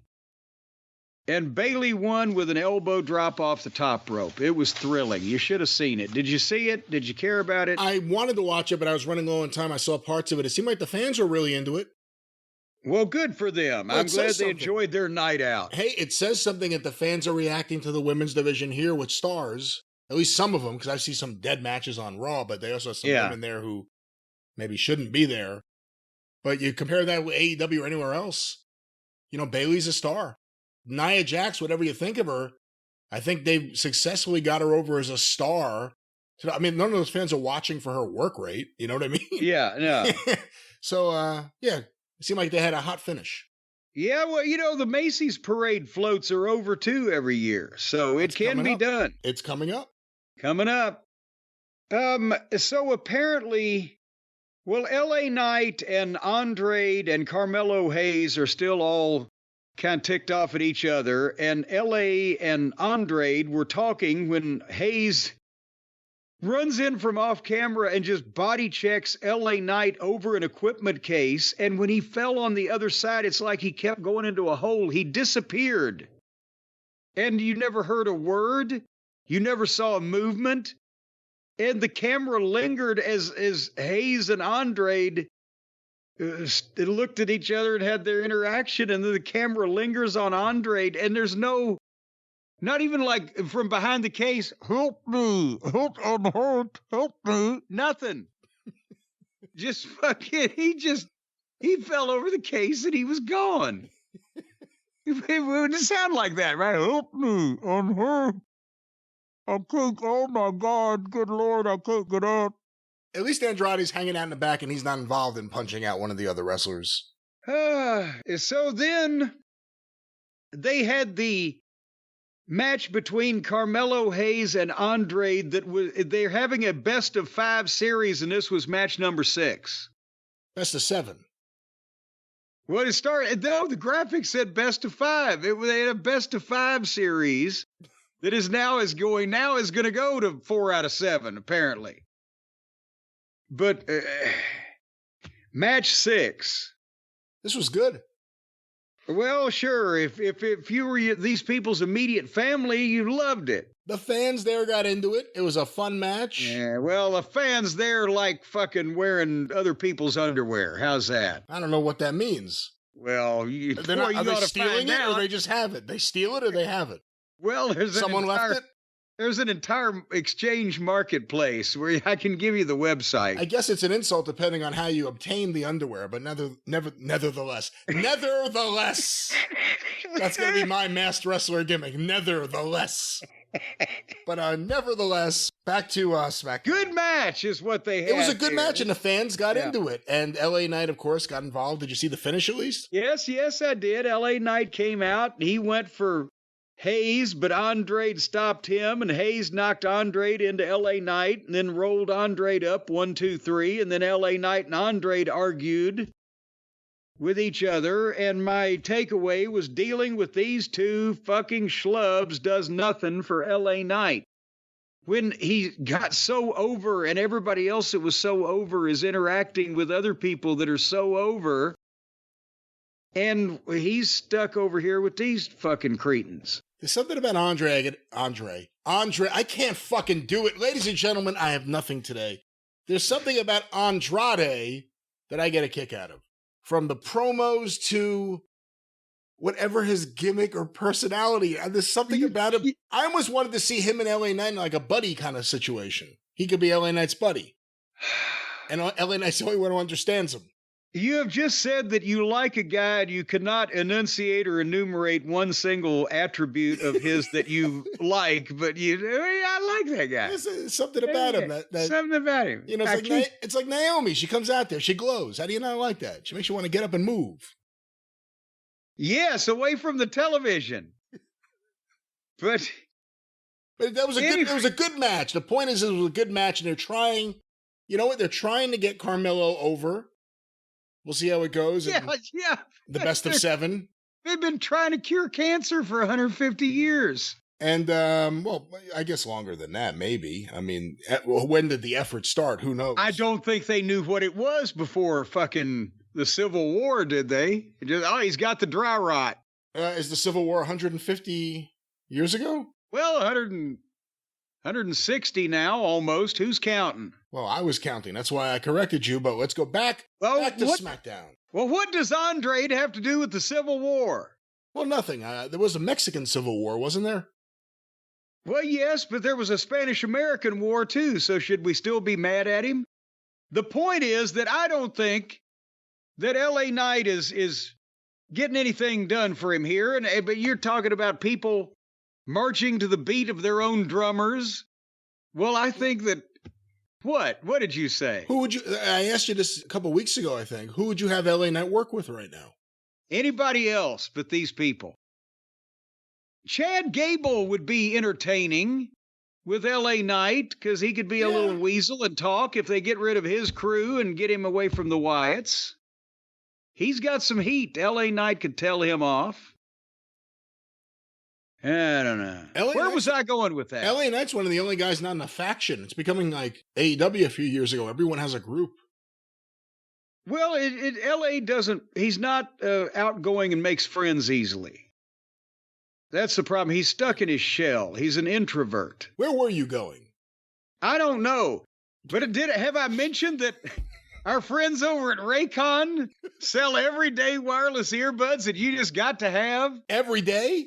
Every day they're selling another pair. I think yesterday they sold 2 pair. Wow. And they are made to make your everyday just a little bit easier. They've added new features to make them even more easy to use. That's the way it's written. Even more easy to use. That should be just even easier to use, right? But nevertheless, it's easy for you to say, the everyday earbuds feature a 32-hour battery life, multi-point connectivity that lets you pair 2 devices together. It sounds perverted to me, but if you want to do it, as long as they're of consenting age. And there's active noise cancellation, which you just stick them in there, you can't hear it thunder. You could be run over by a train coming at you from behind, you'd never know it.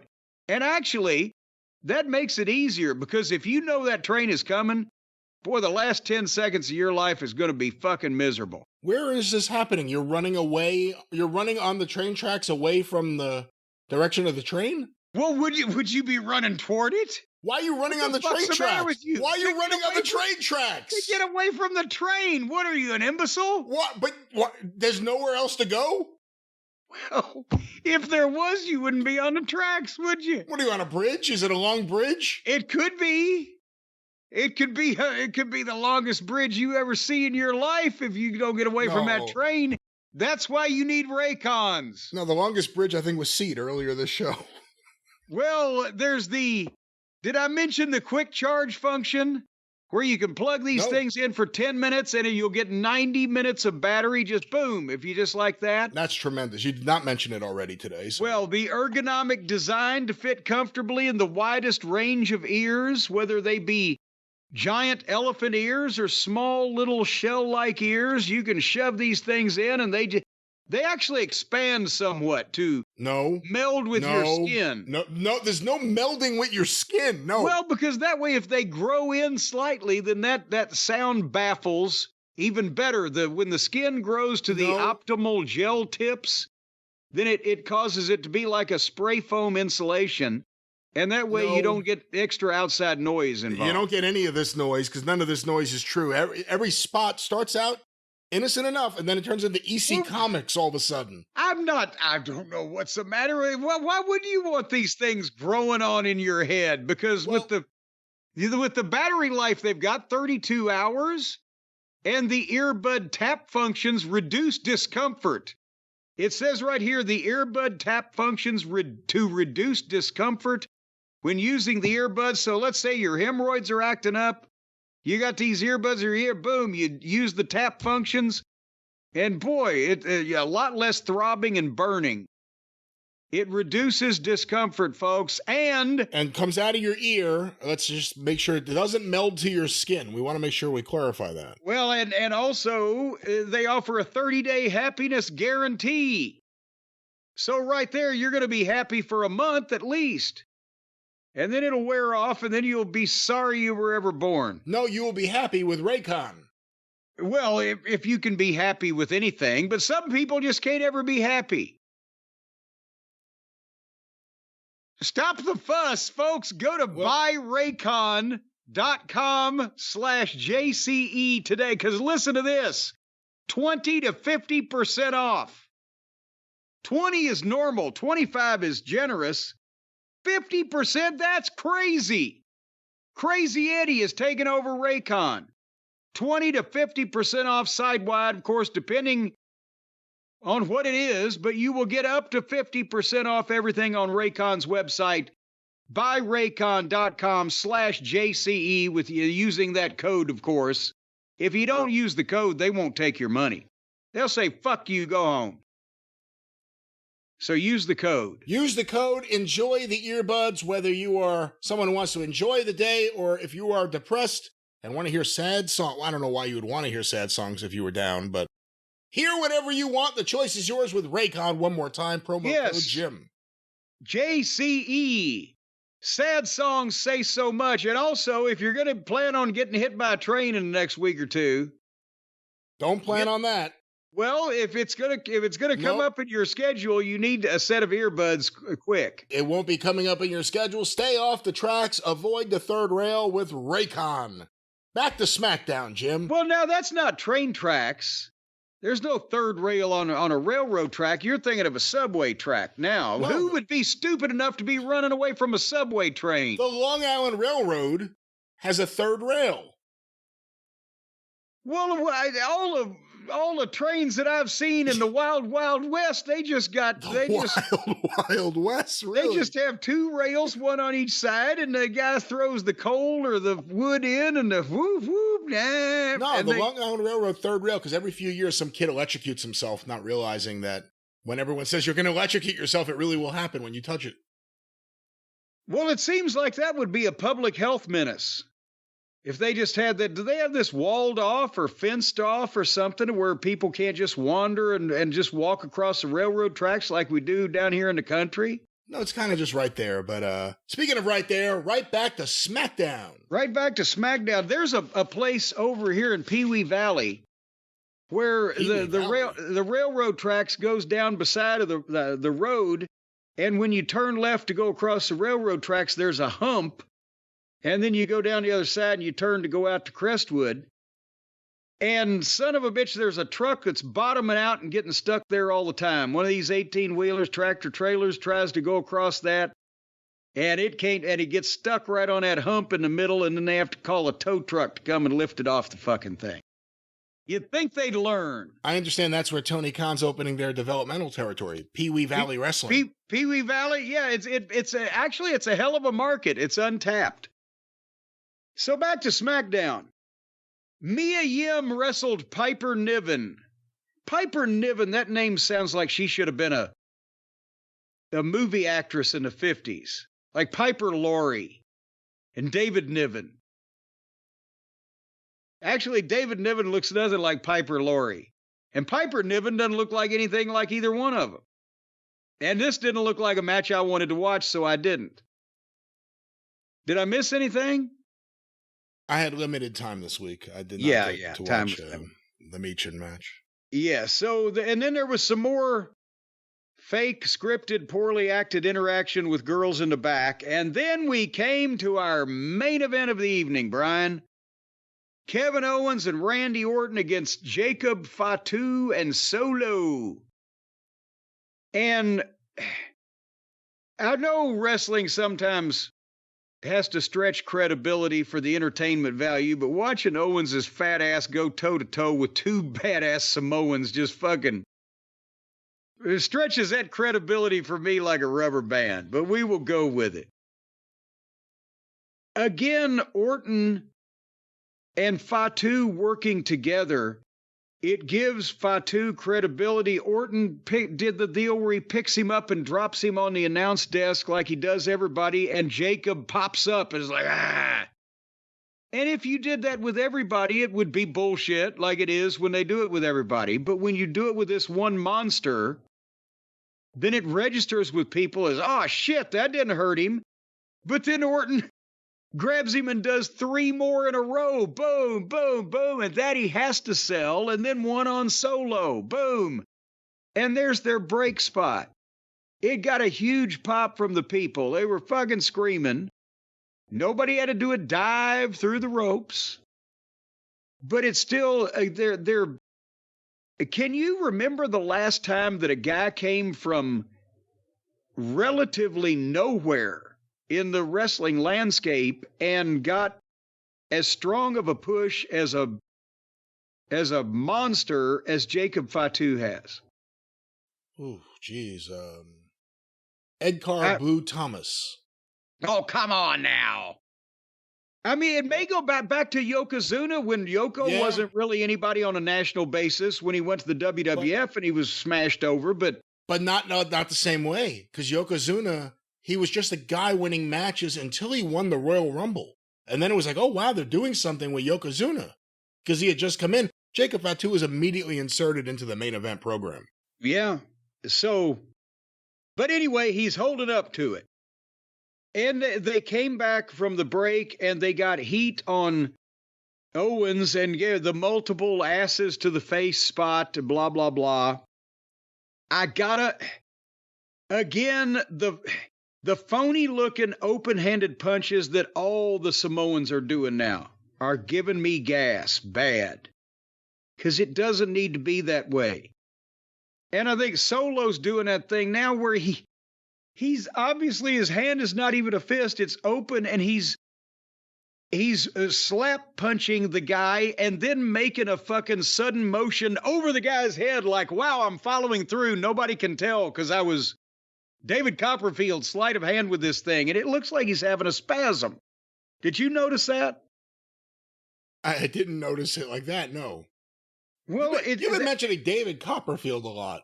Well, a magician that everybody can agree on, because Chris Angel, where the fuck has he gone? He's disappeared off the face of the earth. Copperfield's a pervert. He's in lots of trouble.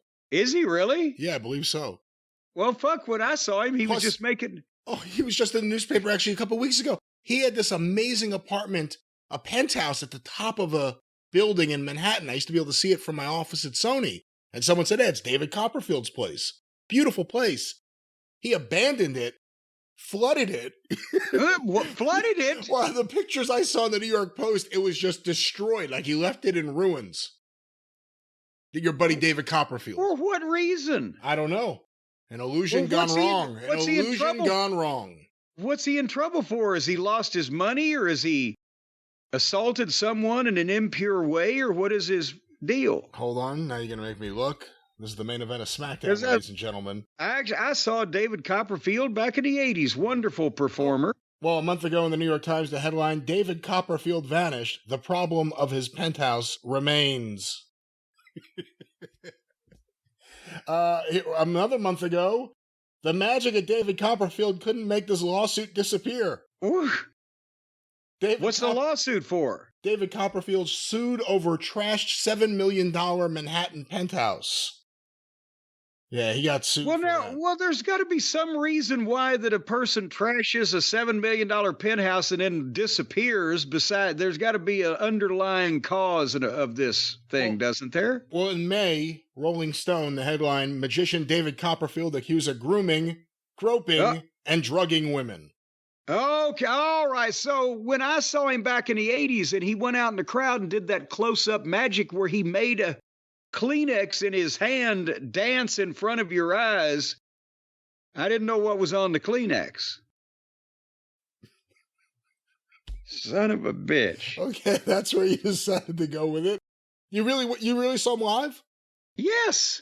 With a dancing Kleenex? I've got the event program. Where was this? It might have been in Las Vegas. It's been 40 years now. I'd have to fucking go downstairs and look. All right. Well, from the penthouse to the outhouse, or back to this match. So they got heat on Owens, and I don't like the open-handed punches from the Samoans, for fuck's sake. And did you see the camera work? I'm loving the new camera crew, the new production team.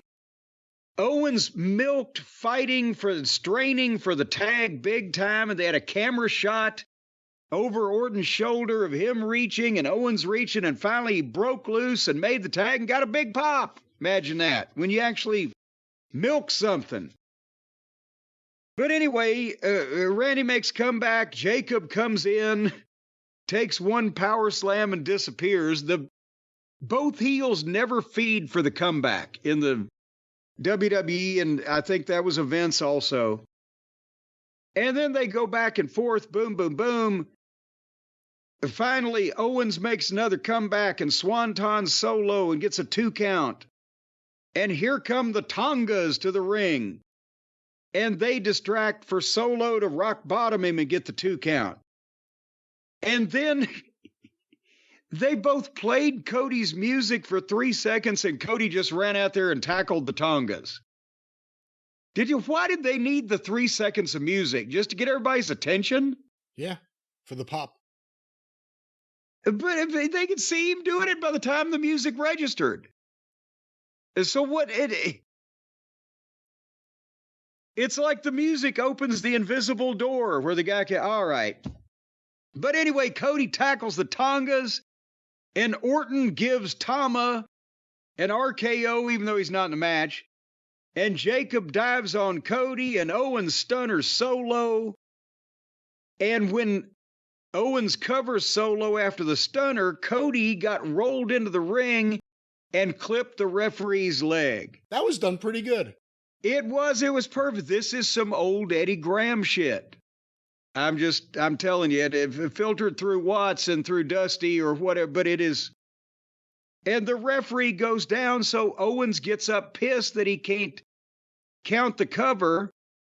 And he's yelling at Cody like, what the fuck are you doing? And turns around and Jacob super kicks Owens twice in the mush and Solo covers him. And Jacob cuts off Cody 1, 2, 3. And then Owens is pissed at Cody when the heels roll out. And he's yelling at him and Cody's trying to explain it wasn't my fault. He threw me there. And Orton becomes the guy getting in the middle to be the peacemaker. Now, come on, guys. We calm down. We can talk this over. Between that hot-headed Owens and the innocent victim of circumstance, Cody Rhodes. And you understand everything. It's very easily digestible. You've talked about what happens if Orton turns on Cody and if Owens turns on Cody. And what they could be teasing. What if Roman turns on Cody, considering the way they're setting these guys up as having issues about him teaming with Roman? If right now somebody suggested to Triple H that they should swerve everybody because they'll never see it coming and turn Roman Reigns back heel, I have a feeling that Triple H would take the sledgehammer and cave their fucking skulls in.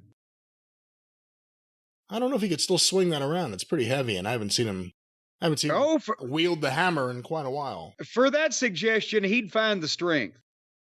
No, but no, because not only then would you ruin a lot of Roman Reigns' credibility with people, whether he's heel or babyface, what he says, but also you would be throwing merchandise money into the Red Sea. No, that's not going to be a thing that happens. Is it wrong that I think all 3 of those guys at some point in the next couple of years will turn on Cody? Yes, because I don't think Steen's going to be around to do it. And I don't think they're going to waste a turn on Cody on Steen when they've got one on Orton. Or when they've got one with Orton, I should say. If Steen leaves, do they finish him up with Orton? Well, I don't know where this is going. Intentionally, they may already be looking in that direction, or they may just be, well, here we're putting Owens in something that will kind of help us later on, but we don't have to feature him, winning any big matches or whatever. So I don't think Steen's going to be around for the long term. Orton's going to be one to turn on Cody. I don't know that Roman Reigns is going to be wrestling at any schedule long enough to turn back heel again. Because he's going to be a babyface for the next 1 to 2 years, and after that, why would you turn a guy that's only going to be wrestling a handful of times a year, maybe? That's just my opinion. Well, that was your SmackDown. And if they have a match with Roman and Rock, The Rock is still the heel, remember? Oh, certainly, yeah. So, what the fuck? They have a few matches set up already for The Rock without any effort, which is Cody and Roman. 2 separate matches set up. What The Rock has time to do and does with other top guys, there are things there you can create a program, but those 2 are already set up for whenever they want to drop it. Yeah, and they're not gonna turn Roman before they do a number of things, including, as I said, make $25 billion on merchandise. All right, well, that was this is your show. Well, it certainly is, but it's over now, isn't it? Yes. And so you promised the people Your audio. Ooh, that's over too. I'll unplug this fucking thing again, and we'll see what happens. It didn't work out well last time, but you promised the people that we're going to have an organized broadcast on your program in a few days, right? We'll see. I mean, there's a lot going on. We got to talk about Dynamite. Well, we just talked about Dynamite. Well, we got to talk about another Dynamite, and NXT will be on, I got to set my DVR, on the UPN ish channel, it's the WB. No. CW. The CW. Sounds like it should be a country and western channel. That's well, CW McCall had a big hit with Convoy, but yeah, right. That's right, Rubber Duck. Come on, Rubber Duck. Let's close this thing. That should be the country and western channel, and apparently it might do them good because from what I've seen from statistics on their network, we'll talk about that when we talk about NXT on CW. They've gone from like 1.7 million viewers in prime time to like 300,000 in the last 10 years or less. So, if you're going to watch one name I mentioned to you, check out Obafemi. I want to see what you think of him. Obafemi. All righty then. At least I have no preconceived notion of what he might look like because I've never seen an Oba or a Femi. Well, Is he related to Christy Hemme? We will talk about all of that minus the Hemme on the drive-thru, unless she does something that puts her in the news. Well, then I think we're safe. And in parting, folks, we'd like to just leave now. Thank you. Fuck you. Bye-bye, everybody.